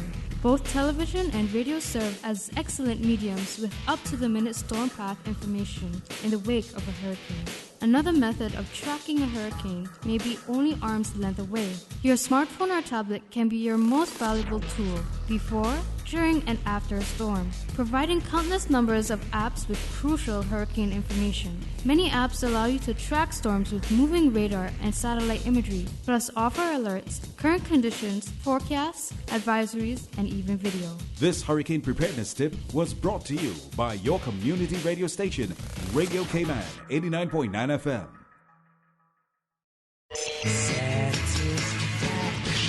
Satisfaction is guaranteed 24 hours a day, whether it's music or information. From Grand Cayman to Cayman Brac to Little Cayman, we've got you covered. You ever hear a thing like that? Radio Cayman in the Cayman Islands. Radio Cayman. From Radio Cayman's newsroom, these are the biggest stories right now. Legislative Assembly is set to start today. On the agenda include 15 bills that are designed to strengthen Cayman's regime to fight money laundering and terrorist financing. Russia has strongly denied ever apologizing for violating South Korean airspace as the fallout from an incident involving warplanes from 4 countries continues. South Korea's presidential office earlier said a Russian official had expressed, quote, deep regret for Tuesday's aerial intrusion. It says a Russian aircraft twice violated its territorial airspace during a joint exercise with China, but Moscow denies any intrusion. And the French city of Bordeaux was hit by its highest temperatures on record as Western Europe braces for a second heat wave to hit this summer. On Tuesday, Météo France registered 106 degrees Fahrenheit in the southwestern city, breaking a 2003 record of 40 C. Forecasters predict a record-breaking run across Europe this week, including Belgium, Germany, and the Netherlands. Those are your headlines. I'm Karsley Fuller. Radio Cayman, the voice of the Cayman Islands. What's happening in your community? News and information, music and more. You can find us. www.radiocayman.gov.ky. Like us on Facebook and follow us on Twitter. Radio Cayman is your choice, your voice for today's biggest news. Radio Cayman.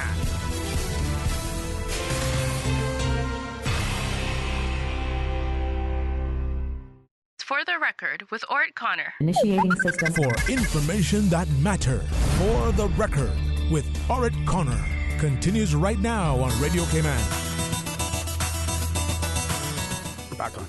Good morning and welcome back to For the Record. In the studio with me, Honorable Mary Lawrence, former Speaker of the Legislative Assembly, Ms. Teresa Pitcairn, Dr. Steve Macfield. We're sharing with you excerpts from the constitutional discussions that took place on the 3rd of February 2009 as they relate to the definition of Caymanian and whether or not that definition should be placed in our Constitution. We know that at the end of the day, that what we have in our Constitution is that Caymanian status has the meaning as ascribed to it in the immigration law or something similar to that. I'm glad that we have these excerpts to share with you. I hope there are no regrets on the government's part about having these recordings, because now we're playing them back, but it is important for you, the people, to know exactly what went on in those discussions. Something that you don't know today. This was 2009, and 10 years later, or may have been 9 because I think it was in December that they went to the UK. We don't know what went on there at that point in time because nothing was recorded. Unusual because even when it was suggested to the chairman that we wanted to have this, he said that it was something that was unusual, but he would sound out his superiors in the UK about recording it. And they came back and said they had no issues with it. So as a result of that, the people of the Cayman Islands have the benefit of either hearing verbatim or being able to get the excerpts because they're up on the Constitutional Commission's website in relation to the talks that took place and what was said by whom and what wasn't said as well. So we'll these are talks in London. London and Cayman as London well. and Cayman. The ones in I'm off mic, I know, and they're going to kill me for it. But the ones in the Cayman Islands took place. The ones in the Cayman Islands took place on the first round was Monday, the 29th of September 2008 until Thursday, the 2nd of October 2008. That was the first round that took place there. So, in this final round, the chairman says Ralston asked for, I think it's lunchtime. So after Ralston, we will break for lunch. And after that, I think we will have to move on because we have a lot of other things to do. But Ralston first, please. Reading for Mr. Ralston. Mr. Chairman, this issue arose in 2002, and at that time, whilst all, and it's inaudible, from then we struggled and we wouldn't come up with a definition. I clearly remember that, and I clearly remember coming to Lancaster House, and I clearly remember us having this same exact discussion about what happens in the future. Unfortunately, sir, what you may not have appreciated with this very emotive issue is the fact that Caymanian is a legal status and not a nationality. And we keep trying to tell people this, and we keep trying to say it. But we keep coming back to this thing about Caymanian believing it's a nationality, and it is not. It's a legal status in which you enjoy certain rights, privileges in the Cayman Islands. And I will add to that in the area we are currently in, and in the current case, it's again an audible district, we need to be talking about who. We need to be talking about ourselves as Caymanians. And so you get sometimes inadvertently people who look and say and believe that if you take a ball and you say, here is a population, use an audible again, here is a population you are dealing with, and here is a set of number of people, these are Caymanians, we do anticipate a number of things, one of which is human behavior. And so a Caymanian goes off and does one question in terms of behavior that creates a human being, who for all intents and purposes, all of us, inaudible, consider Caymanian. But because it was not anticipated that this would happen, the Constitution bars that person, and again inaudible. We then, as an inaudible assembly, have to go create a law and create a person that has a very different status in the country, legal status. Because when we're talking about legal status, it was not anticipated by the Constitution. Perhaps the middle ground that could work and then would allow all people to enjoy a legal and equal standing would be if we crystallize what exists today, but if we add at the very end the saving provision that is similar in code and language which we currently have, that will allow us to ensure that anyone who in future legislators and therefore future society in Cayman decide who should enjoy that legal status could also conform on them by way of legislation, and that would then automatically have them in the same provision in the Constitution. That could very well be a concept. In other words, I see the honourable member looks puzzled. In other words, what we have, you have crystallized the one-liner question that picks up the definition into the future, could still be typed on at the very end so that no one, no definition, no person would get left behind. And so anyone that still meets that definition will still be Caymanian. Okay, I'm gonna ask you to hold for a second, Mr. Steve. We have two callers. One is an overseas call, so we don't want that person to have to hold on too long. First caller, good morning. Welcome to For the Record. Good morning, Mr. Moderator, along with your other esteemed panel there today. Good morning, sir. Good morning. All of them are there.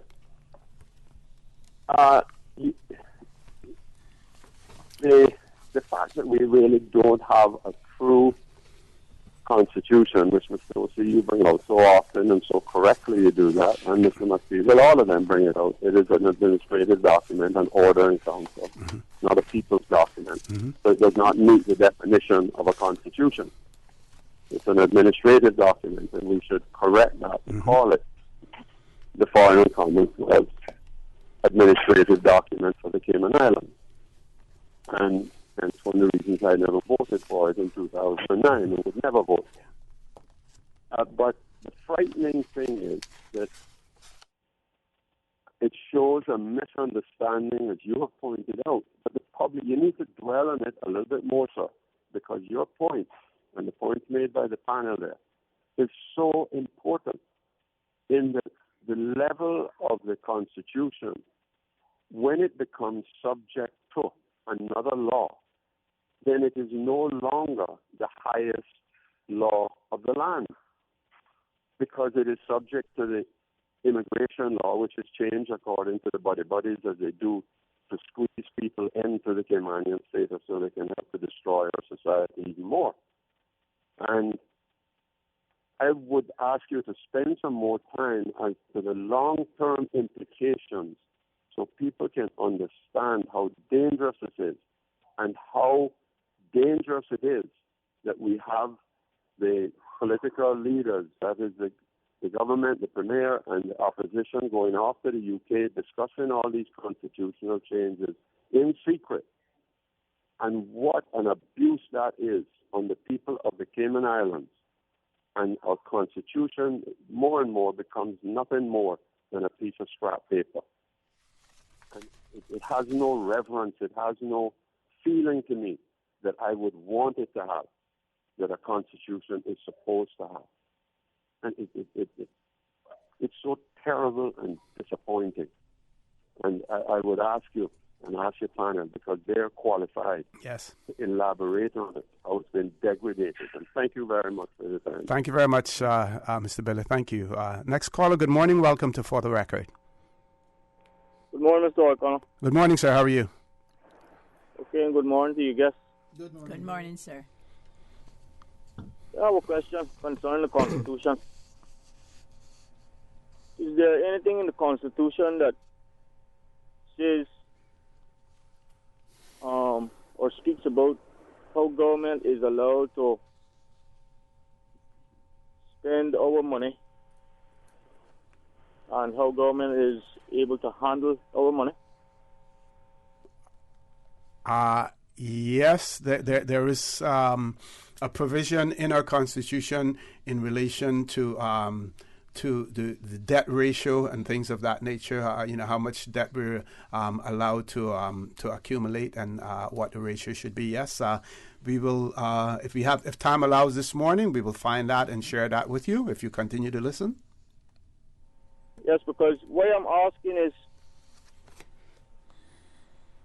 for quite a few years now, I would say about 20 years now, government has been giving away hundreds of millions of dollars worth of concession. Well, the Constitution won't speak directly to that, but we can share with you what it says in relation to fiscal responsibility. Yes, they have gone over billions of dollars now. Yeah, we understand that. When it comes to concessions. And I don't think it's fair for the government to be giving away the people's money in that way. Because right now, we need trade schools. Right now, we need a juvenile education prison facility. Right now, we need a new prison.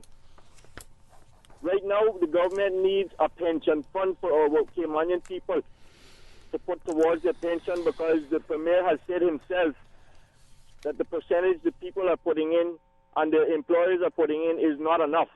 For example, if a person has $100,000 in their pension and they're given $1,100 a month out of that $100,000, that money won't last any longer than 7.5 years. Okay?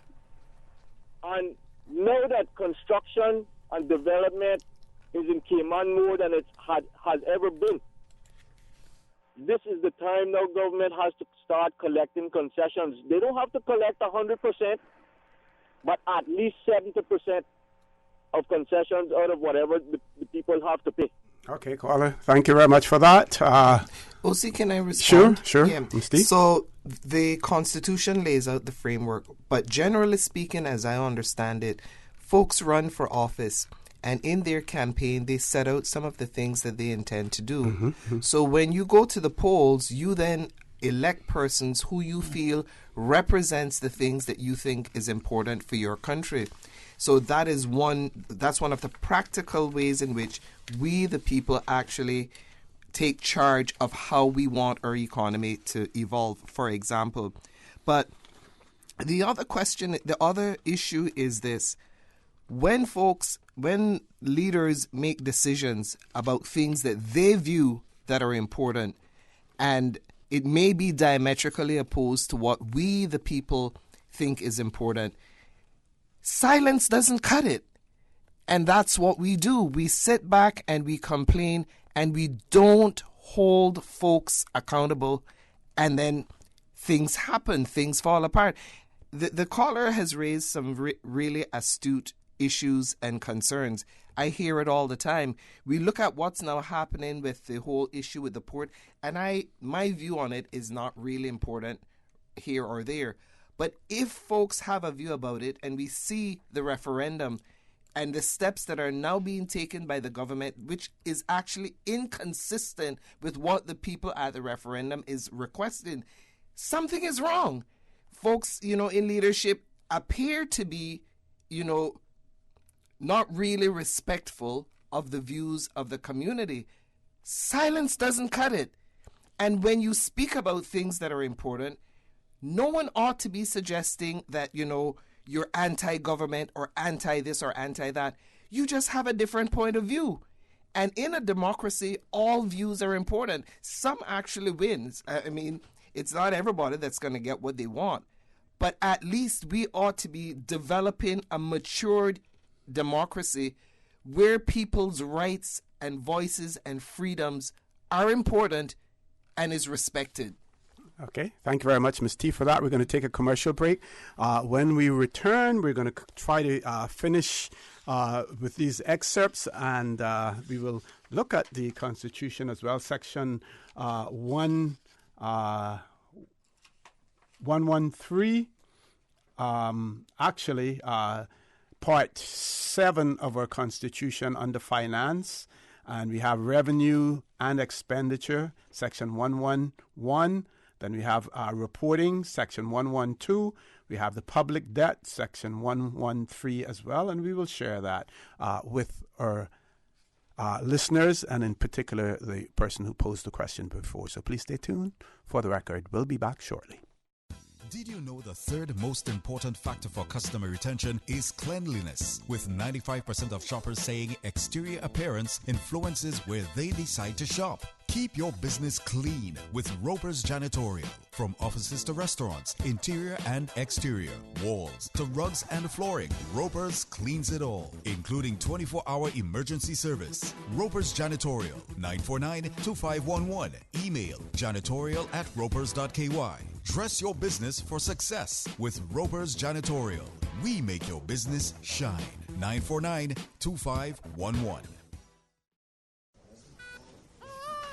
Congratulations, it's a boy. During the greatest events of your life, whether or not you have the right health insurance coverage should be the last thing on your mind. That's why at Fidelity Health, we are committed to helping you get matched with the right plan to suit you and your family. We offer a range of plans to suit your budget, plus access to a network of quality care throughout the Caribbean and the USA. You can relax and enjoy life's greatest moments when you are covered with Fidelity Health. Call us today at 949-7822 for a free quote. Have you ever felt that there is something bigger out there for you? Something more positive, something more powerful, something all good, something bigger than yourself? Do you want to give back to this community? Your community? Together, Rotary Central, Rotary Sunrise, and the Rotary Club of Grand Cayman are hosting a membership meet and greet social Thursday, August 15th at Pepper's Restaurant, 5 to 7 p.m. Come along. Bring a friend. Find out what Rotary is all about, what Rotary is doing in your community. So, see you there, Thursday, August 15th at Pepper's Restaurant, 5 to 7 p.m. We're looking forward to meeting you. Rotary, connecting the world.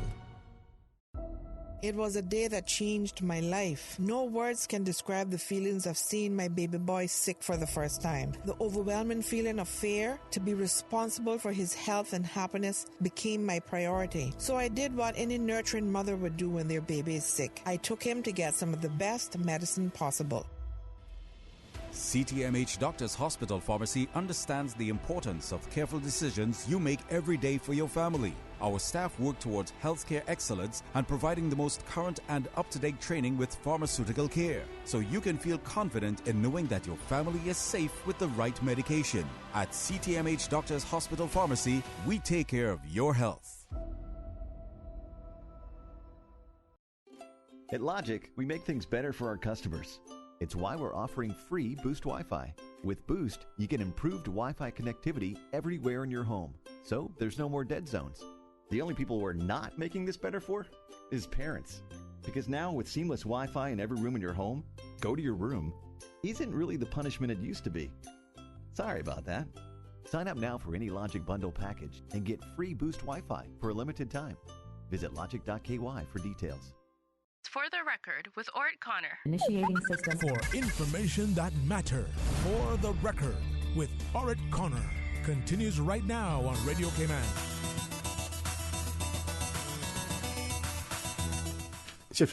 Good morning. Welcome back to For the Record. We're going to try to wrap up on the excerpts from the constitutional negotiations, 3rd of February 2008. 2009, sorry, 3rd of February 2009. So after Honorable Ralston Anglin spoke, Mr. Tibbet spoke, and he merely said, you mean for the time being in force? Okay. Right. So in other words, you could attempt to define and still have that provision. And then Mr. McLaughlin went on to say, Mr. Chairman, the bit that puzzling me is, because I don't disagree, but the bit that puzzles me is this. If we define Caymanian as we propose, that is, it has the meaning ascribed to it in the immigration law of the Cayman Islands as are enforced from time to time, or for the time being, or whatever the language is, that I believe would meet precisely what Ralston is proposing, because I know he and I are. I laid him on this point. I laid him on it for at least 8 years, so I think we just need to talk a little bit amongst ourselves to make sure. And the chairman says, let's do that. I think we have a break because we don't want to lose lunch. But actually, I have 2 pieces of paper to circulate to you over lunch. Well, we will do it now so that you can consider them over lunch. And then they return from lunch, and then... the Honorable Elio Solomon said, Mr. Chairman, before we close, I trust I don't have to repeat it, what I mentioned yesterday, but I will if I have to. But I raised the issue of there will be a reference also to Caymanian in the Constitution as opposed to referring to the immigration law. I acknowledge the fact that the government doesn't want to consider that. I think my colleague actually raised the issue in terms of asking to put it in the Constitution, perhaps putting a small line appending it to further legislation that allows some degree of to take place. I was wondering if we could get some resolution on that. And then the chairman, Mr. Ian Henry, says, my understanding of where we left it was that we have raised the question, but there are complications about setting out a full definition of Caymanian in the Constitution, principally arising out of the complexity of it and the fact that under the current law, it is defined over 2 pages with several references to other laws, and therefore it's not an easy thing to translate wholesale into the Constitution. I think that where we ended was that the better solution, and my recollection is that at least Ralston was of the view, having been closely involved in all this complex matters too, that it would be best to do a reference to say Caymanian has the meaning ascribed to it in the laws currently in force in the Cayman Islands. It might be per to say in the laws rather than in the immigration laws, because in the future it may be contained in some other law, or even though it is, to find that definition for the time being, one would have to look somewhere else. I think in practical terms, it is probably the best thing to do. That was the way I left it. Now, of course, if you dislike that outcome, that's your privilege. But I really don't think it's something that can be easily fixed. All of the definitions of status, whether they be British nationality, as you may very well know, to find out who is a British national, you have to look at several pages, many pages, to find out whether you fall within any of the categories. Definitions of belongers, to use as a generic term in the overseas territories, are habitually quite long. It is true that some territories have definitions in their constitutions where they are a manageable definition, but for some reason, no doubt, for historical reason, the definition of in the Cayman Islands is exceptionally complex and not something that's easily understood, translatable into the Constitution and understood. As somebody said yesterday, without a lawyer beside you to explain it, I think it's just one of the facts of life. We have to live with it. The Honorable Elio Solomon, if I could say in closing, I hear your position, and I suppose, taking the line you have taken, get an impression of whether they take the same position as you do or otherwise. And then the Honorable Kirk Tibbett said, "Are we finished?" And then they took a break at that point in time. So let's parse out the last remarks that Mr. Ian Henry made, and his equating Caymanian status to British nationality. And he's actually right, because you had the British Nationality Act 1948. Then you had the British Nationality Act amended in 1984. So you had several amendments to that. And then, of course, the UK, with all of the other acts that they made to ensure that they excluded people when they knew that, in 1997, that Hong Kong would be turned over to China. They didn't want the influx of 3 million Chinese coming there. So again, they put various definitions, British national, overseas, all sorts of things. Let's parse that a little bit, because to a certain extent, I believe that you have to agree about the complexity of it.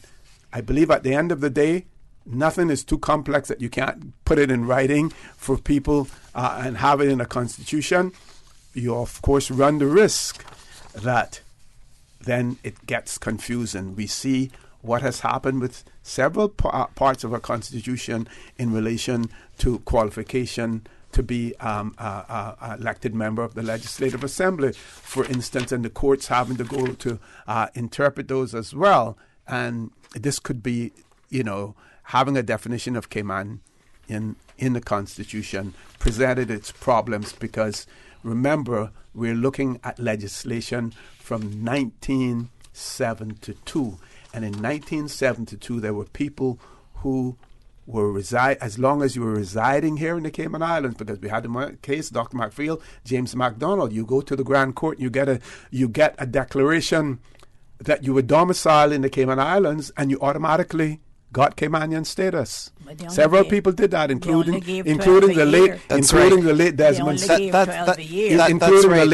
Seals. And they had a quota in immigration. That's right. There were limitations, but the issue is that it's been driven unbridled by our economy. What I find amusing in this thing that Mr. Henry has said, when he elaborates on the different areas of British nationality, is that they got around all of this by not writing down their constitution.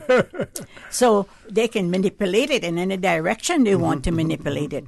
And if it's long and convoluted, so be it. The problem with us is that no matter what we say here, it is still subject to what they say. Yes. And we will always be in that position. Until we become independent. And I don't know what the possibility of that is at the present time. But even, I'm going to say this, even little things like when we had the financial crunch and we had a high school begun in 2008. The big story was that Britain would not allow us to borrow more than to spend more than $10 million a year on capital projects. That's why the school was not completed. Well, we're now spending freely on everything we want to spend on, and the school is still not completed. We spend a lot of money to build the Linford-Pearson Highway. We spend a lot of money to put in all the roundabouts we're putting in. We're putting in more stuff up in front of the airport again. The fact of the matter is, education is not a priority, and I don't care how many times we go to the polls. Until we educate our people on the power of that vote, we have not accomplished anything. But it's it dovetails what I tried to introduce at the very beginning about having a constitution that should not be isolated from your legal system or your political culture or the circumstances of the people. We have never equated the importance of the community and put them top before the economy. And let me underscore what I'm trying to express. Developing the economy as we are trying to do, it's important because it certainly keeps people employed or some people employed. But you don't do that at the behest of the Caymanian people, or certainly people who come here and live here and simply can't afford to live here. We have to have a balance between the success of our economy, success of the community, and by the community, the children, education, how we treat the old people or elderlies, what we do with healthcare, pensions the young man mentioned when he came in, because that's forced saving, and it doesn't really ensure that we can maintain a reasonable standard of living. Our governments have to take a hand on it, as them old people would say, to see where we suffer greatly, because when we leave people out to pasture, these are the people that are going to come into the homes and say that you have this, I want it too. And they don't care how they get it. And they're going to come with the guns. And I mean, people don't want to talk about that reality, but it is here. So, and I've said it many times on this show, about yes, ensure that we have a stable economy, but that economy must be shared by all, not just some. Okay, we have to take a commercial break. When we return, I think all of you have copies of your Constitution. Can we find Part 7, Finance? I want one of you to take on a responsibility of reading for our audience, revenues and expenditure, one to take up reporting, and one to take up the public debt. Folks, please stay tuned for the record. We'll be back shortly. I just love the warm ocean air. Yeah? Your car doesn't. What you mean? Looks like salt air is eating your bump alive. Stop rust before it starts with Z-Bot Rust Protection from Vant Motors. The extreme heat, salt spray, and wet tropical weather can damage your vehicle and greatly decrease its value. But Z-Bot's patented formula protects your car's metal seams, joints, and other hidden areas. There's no better rust protection out there than Z-Bot. So book today and keep the rust away. Call or visit Vant Motors Body Shop on Walker's Road. Your only authorized Z-Bot service in Cayman is now available at Vant Motors. Hey, are those new glasses on Will? Yeah, we went to Optical Outlook. Wham, bam, easy exam. Finally, an exam he could pass. And we had the glasses the next day. Easiest part of our back-to-school shopping for sure. Book your child's eye exam today at Optical Outlook. Call 746-2020. Get half off a complete pair of glasses with any student's eye exam now until August 31st. Come see the difference with Optical Outlook, located in Caymanian Village.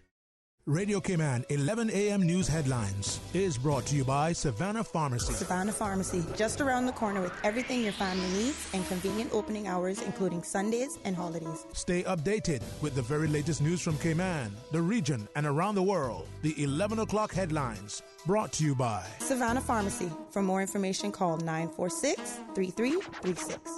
Headlines. With the latest headlines. Headlines. All the news when you want it. Tune in to Radio Cayman for hourly headlines of the day's top stories. One of Cayman's bright and shining young stars. Local, regional, international. Headlines. Turning to international news. Updates on the hour between 7 a.m. and 6 p.m. on weekdays. Radio Cayman News. Headlines. Your voice, your choice for today's biggest news.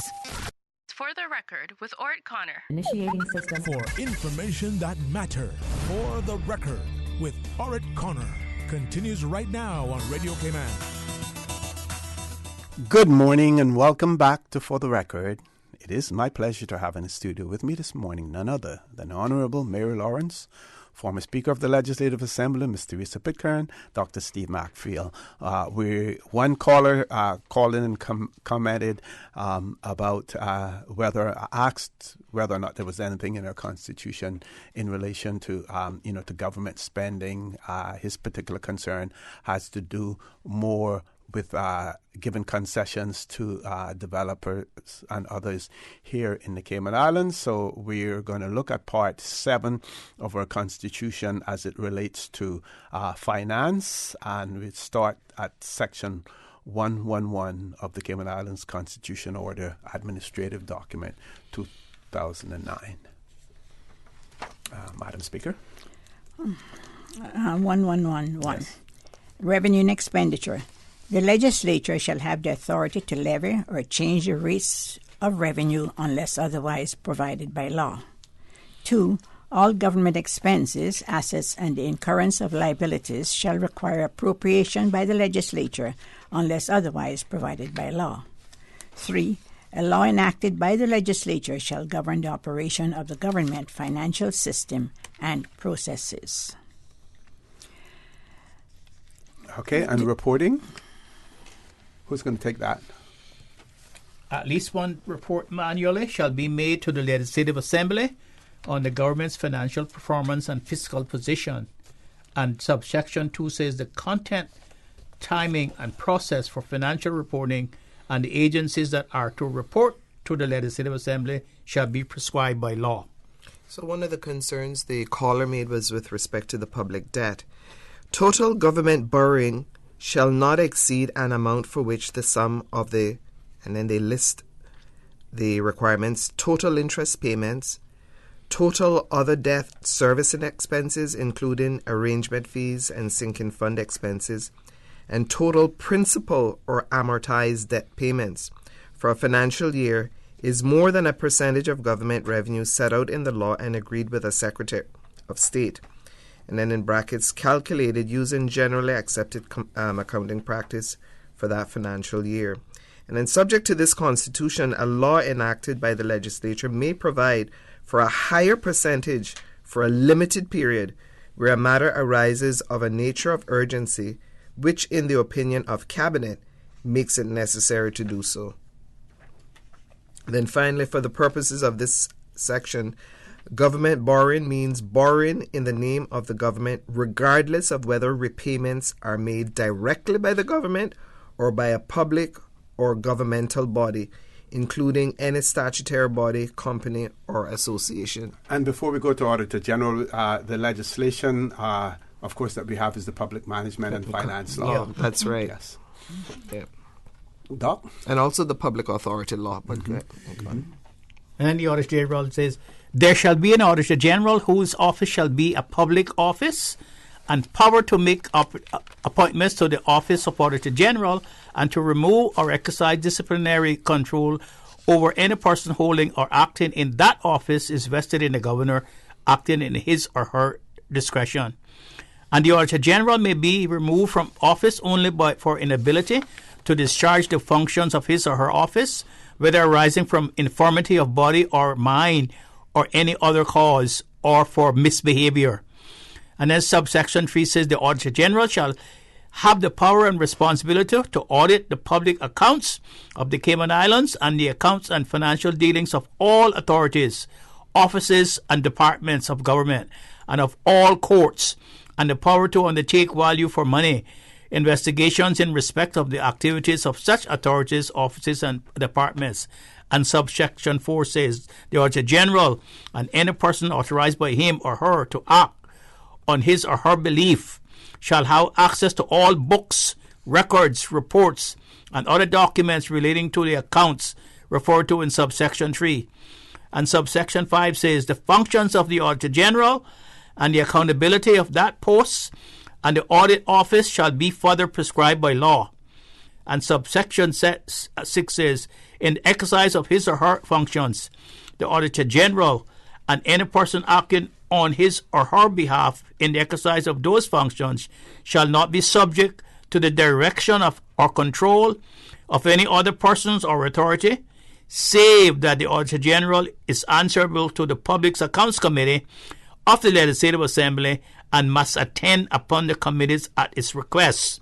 And subsection 7 says the Auditor General shall submit reports on his or her activities to the Public Accounts Committee of the Legislative Assembly at least twice every year and as requested by the committee. Okay, thank you very much for that. I think, Madam Speaker, you wanted to make some comments as well. Yes. You know, the process as laid down in the Constitution and in the Public Accounts Law is the finance law is quite clear on the role of the Auditor General. The Auditor General has the office of the Auditor General has been running amok for several years in this country, in that it became a political situation where the Auditor General reported to the press before the report went to the Legislative Assembly. And when I sat as Speaker in the House, I wrote a paper on it because they were bypassing the rules to do what they were doing. You would pick up the paper and read in the paper that the Auditor General had said, and the Public Accounts Committee had not reported to the Public Accounts Committee as required by the Constitution, which is he should be doing. There is a process, and there was this thing that they said, well, you know, it took so long. If the Public Accounts Committee functioned like it should, and don't forget, this is the first committee named in the Constitution. It is a committee that is the watchdog for the government, for the people over the expenditure of government. They watch and make sure that government is following the rules and the regulations. So when the Auditor General stepped outside of that, of course, the Public Accounts Committee the actions of it was literally null and void. It was an after-the-fact thing. The accounts should be laid on the table of the House as per the instructions in the law and in the Constitution. And I wrote a paper to Mr. Taylor about it, and I copied it to all the cabinet members, and I never got an answer from anybody on it because it was contrary to what they were doing, and they did not want to hear that they were in breach of the Constitution and in breach of the law. And we're still going hearing from the Auditor General through the press, as opposed to hearing to him through the Legislative Assembly, to which his reports or her reports are supposed to be made. Okay. Before we go to our last break, I'm not going to call the name of the country yet, but there's a Chapter 8 in a constitution, one country's constitution. And under that heading for Chapter 8, it says citizenship. And Section 111, belonger status. Section 112, persons who automatically become citizens at commencement of this Constitution. 113, persons who automatically become citizens after commencement of this Constitution. Section 114, persons entitled to citizenship by registration after commencement of this Constitution. Section 115, dual citizenship. And then there are other sections in there, the powers of Parliament, I guess, in relation to citizenship, the oath of allegiance that has to be taken when it comes to citizenship, and the interpretation section as well. Now, of course, this country, Antigua and Barbuda, an independent country. But I read that just to say that it is not impossible. It may have been difficult, but it is not impossible to set out citizenship in your constitution and to try as carefully as possible to make it so that it is ironclad. And we know that nothing is ironclad in our Constitution because there are several aspects of it, and we see some of those recommendations made by the constitutional commissioners as well in terms of the necessary amendments to our Constitution. What are considered minor or technical things that would give a clearer understanding of what the constitutional framers meant, and that has not happened. I will ask the three of you to comment on that as soon as we return from this commercial break. So please, folks, please stay tuned. We're on the last leg now, last commercial break, and we will be out of here. At Seaboard Marine, customers often ask us questions about their shipments. Hi, I'm thinking of buying a car from the States. Which port do you ship out of? Hi, we ship out of Miami, Houston, and Brooklyn. Just let us know your port of choice and we can provide you with a quotation and answer any questions you may have on insuring and protecting your vehicle during its journey. Shipping shore to shore, Seaboard. Have you ever felt that there is something bigger out there for you? Something more positive, something more powerful, something all good, something bigger than yourself? Do you want to give back to this community? Your community? Together, Rotary Central, Rotary Sunrise, and the Rotary Club of Grand Cayman are hosting a membership meet and greet social Thursday, August 15th at Pepper's Restaurant, 5 to 7 p.m. Come along, bring a friend, find out what Rotary is all about, what Rotary is doing in your community. So, see you there, Thursday, August 15th at Pepper's Restaurant, 5 to 7 p.m. We're looking forward to meeting you. Rotary, connecting the world. I just love the warm ocean air. Yeah? Your car doesn't. What you mean? Looks like salt air is eating your bumper alive.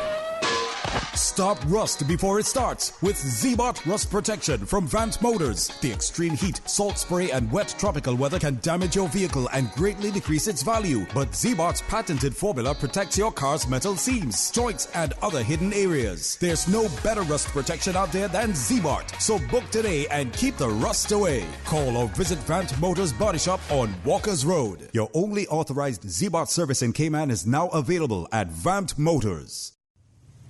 Traffic congestion is bad for your mental health, bad for your wallet, and bad for the environment. Alternative commuting habits are the solution. Cycling, walking, busing, or carpooling will help save you money, benefit your health, conserve energy, and help the environment. Do your part. Visit the ministry Facebook page for details of plans for bicycle lanes, the latest bus schedules, and be an energy advocate. This is Caitlin Tyson, your reigning Miss Cayman Islands Universe, here to encourage you all to attend this year's pageant on Saturday, August 17th at the Ritz-Carlton Resort. It's going to be an amazing event. Tickets are on sale now at Sand Angels in Camana Bay and Funky Tangs in Georgetown. There's limited seating, so be sure to get yours soon. Thanks to our corporate sponsors, the Ministry and Department of Tourism, Cayman Airways, Hurley's Media, and Radio Cayman. For the record, with Orrett Connor. Initiating system. For information that matters. For the record, with Orrett Connor. Continues right now on Radio Cayman. Good morning and welcome back to For the Record. We've closed off the phone lines now. In the studio with me, Honourable Mayor Lawrence, former Speaker of the Legislative Assembly, Ms. Teresa Pitker, and Dr. Steve Macfield.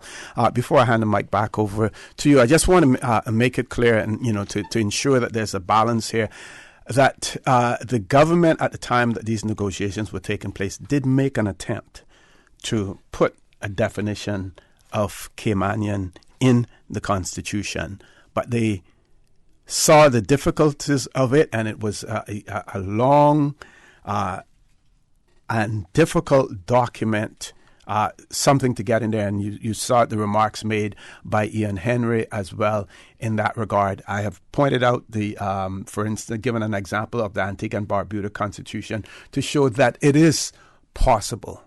It may have to be detailed. It may be a little bit confusing, but it is possible for it to be done.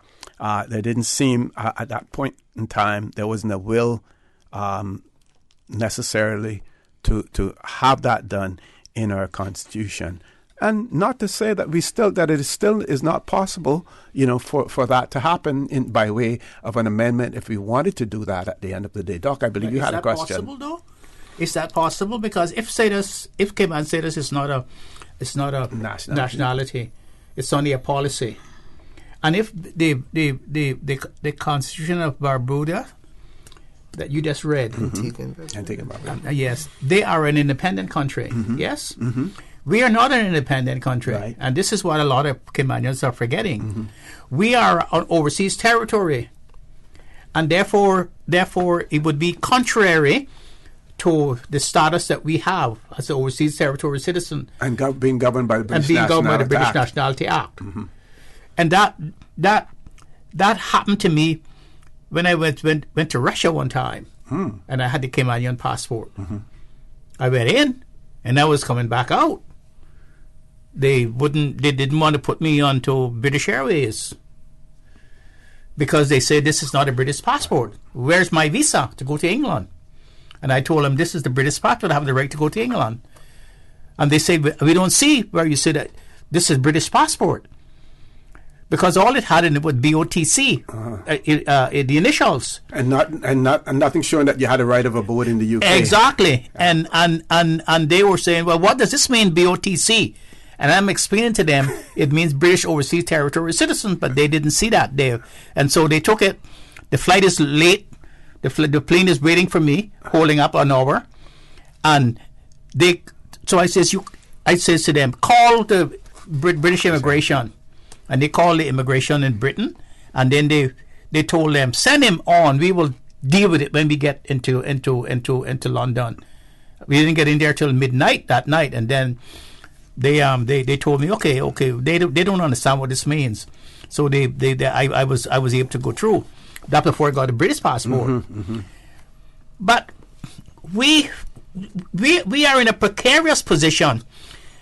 It seems to me that they didn't want to put in a definition of Caymanian because they couldn't really, because that would have been contrary to the functions of the overseas territory, the administering territory. Because for us to be an overseas territory citizen, those people who come from a independent country like from Jamaica or from Antigua, Barbuda, they will have to be naturalized as a British overseas territory citizen first to be able to say that they're to have Caymanian, to be Caymanian.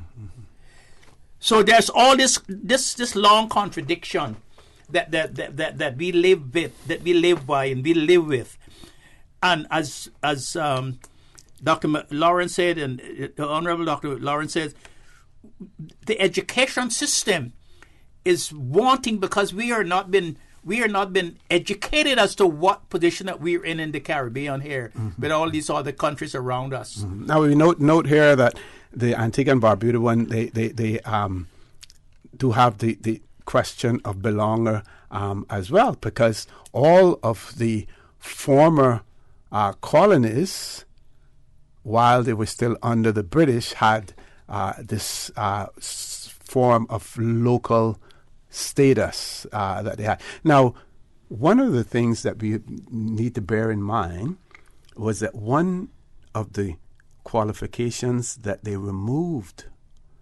from our Constitution in relation to qualifying as an elector was that you no longer were required to be a British Overseas Territorial citizen by virtue of a connection with the Cayman Islands. So we kept in the Caymanian status part of it, but we removed the requirement to be a British Overseas Territories citizen, because there were some complications with that as well, because you have British Overseas Territories citizen, but you may be from Turks and Caicos, you may be from Anguilla, you may be from Montserrat, you may be from the Cayman Islands, even though we put in the stipulation by virtue of a connection with the Cayman Islands. That means that, you had to be... But it created all sorts of problems. So we removed that from the Constitution. But the UK government has always given us the right to formulate... Of course, they have the power of disallowal as well, but to make our own immigration laws. Mm. And that is in that immigration law that we have Caymanian status. But, Madam Speaker. Well, we talk about Caymanian status. It is not a nationality. Mm-hmm. In fact, it is not a nationality. But when we grant it to people in our country, they have the same rights as I have as a Caymanian Sometimes national. more, or they have something to show more than you have. Yes, well, they got a little piece of paper. And, I'm finding it really strange that even our young people coming home from college on a Cayman scholarship are now being forced to go to the immigration department to get a little piece of paper saying that they are Caymanian before they can apply for a little summer job, which is already taken by somebody who could produce a piece of paper that they got from some other means. Mm-hmm. So when we're talking about Caymanian status, let's not get confused. The fact of the matter is, it grants when Caymanian status, what do you call it, is granted, it gives to the person who receives it the same rights and privileges that a Caymanian has. And whether we want to say we're not. Well, I don't call myself a British citizen. I'm not a British citizen. I'm a British Overseas Territory citizen, since they define me like that, or a BO. What's it, BOT? Mm-hmm. But you have the British passport now? No, I don't have a British passport. Okay, I have a Caymanian passport. Okay. Wow. I mean, the next time it's renewed, I have to go to Britain to ask them to do it. But, I find that strange, too, because I have my uncle's passport, and I have it framed in the house in Boddentown. And it was issued by Commissioner Hutchins in 1929. It was passport number 1976. Women didn't have the right to have a passport then, so my aunt's picture was added to it. But in bold handwriting, it has on it, British subject by birth, written into the passport.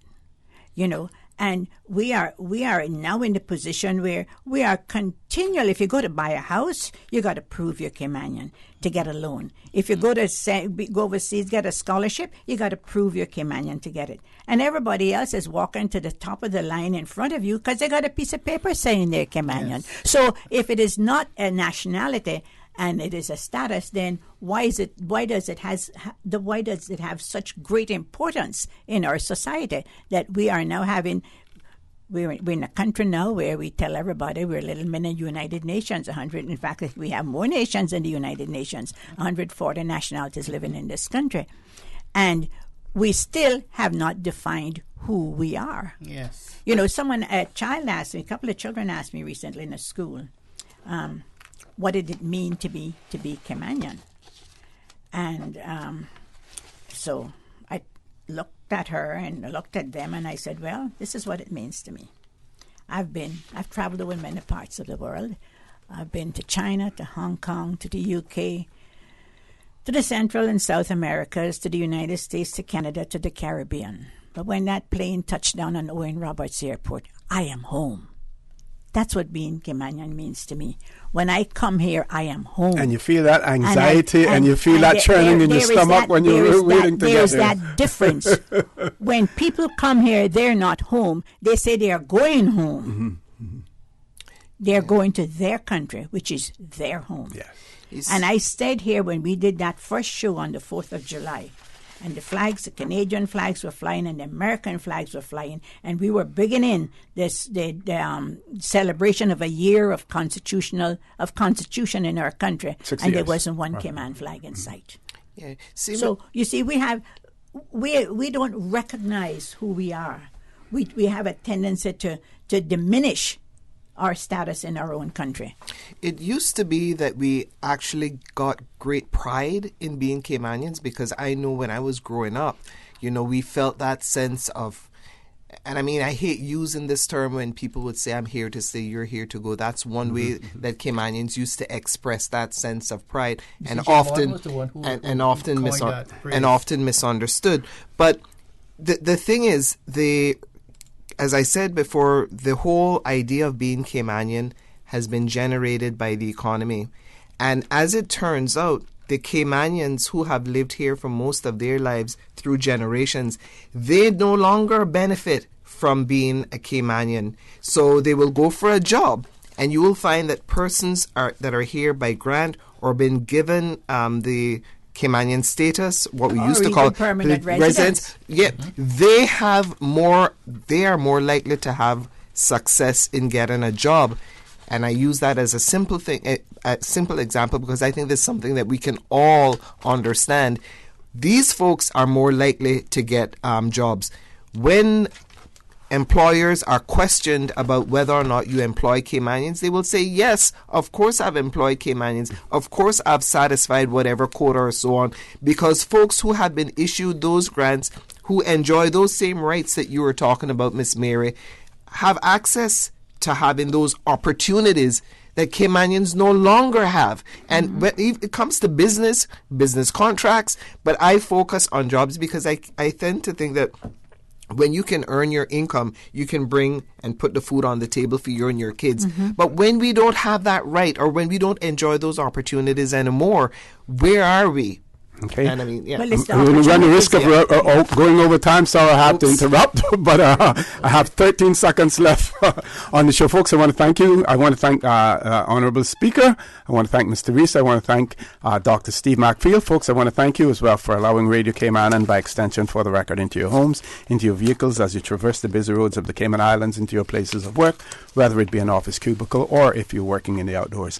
I also want to remind you that we are our brothers and our sisters' keepers. There is always someone out there who's less fortunate than we are, and I ask you to extend a helping hand to them.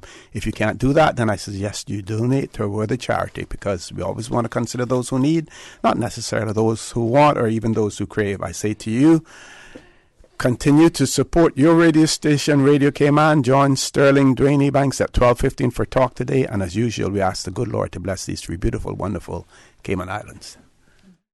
For the Record is brought to you by Vamped Motors, the only authorized Ford and Toyota dealership serving the Cayman Islands. Cayman Pharmacy Group, with a location in West Bay and professional pharmacy at CTMH Doctors Hospital. The Cayman Pharmacy Group has a location for you just around the corner. Seaboard Marine, with over 35 shipping ports, find your shipping solution by calling 949-4977 or visit seaboardmarine.com for competitive rates. Rotary Central, for more than 110 years, Rotary members have used their passion, energy, and intelligence to take action on sustainable projects. Fidelity Bank, for all your banking needs, visit fidelitygroup.com. Fidelity, we're good for you. And Roper's Janitorial, complete janitorial service for commercial, industrial, and residential.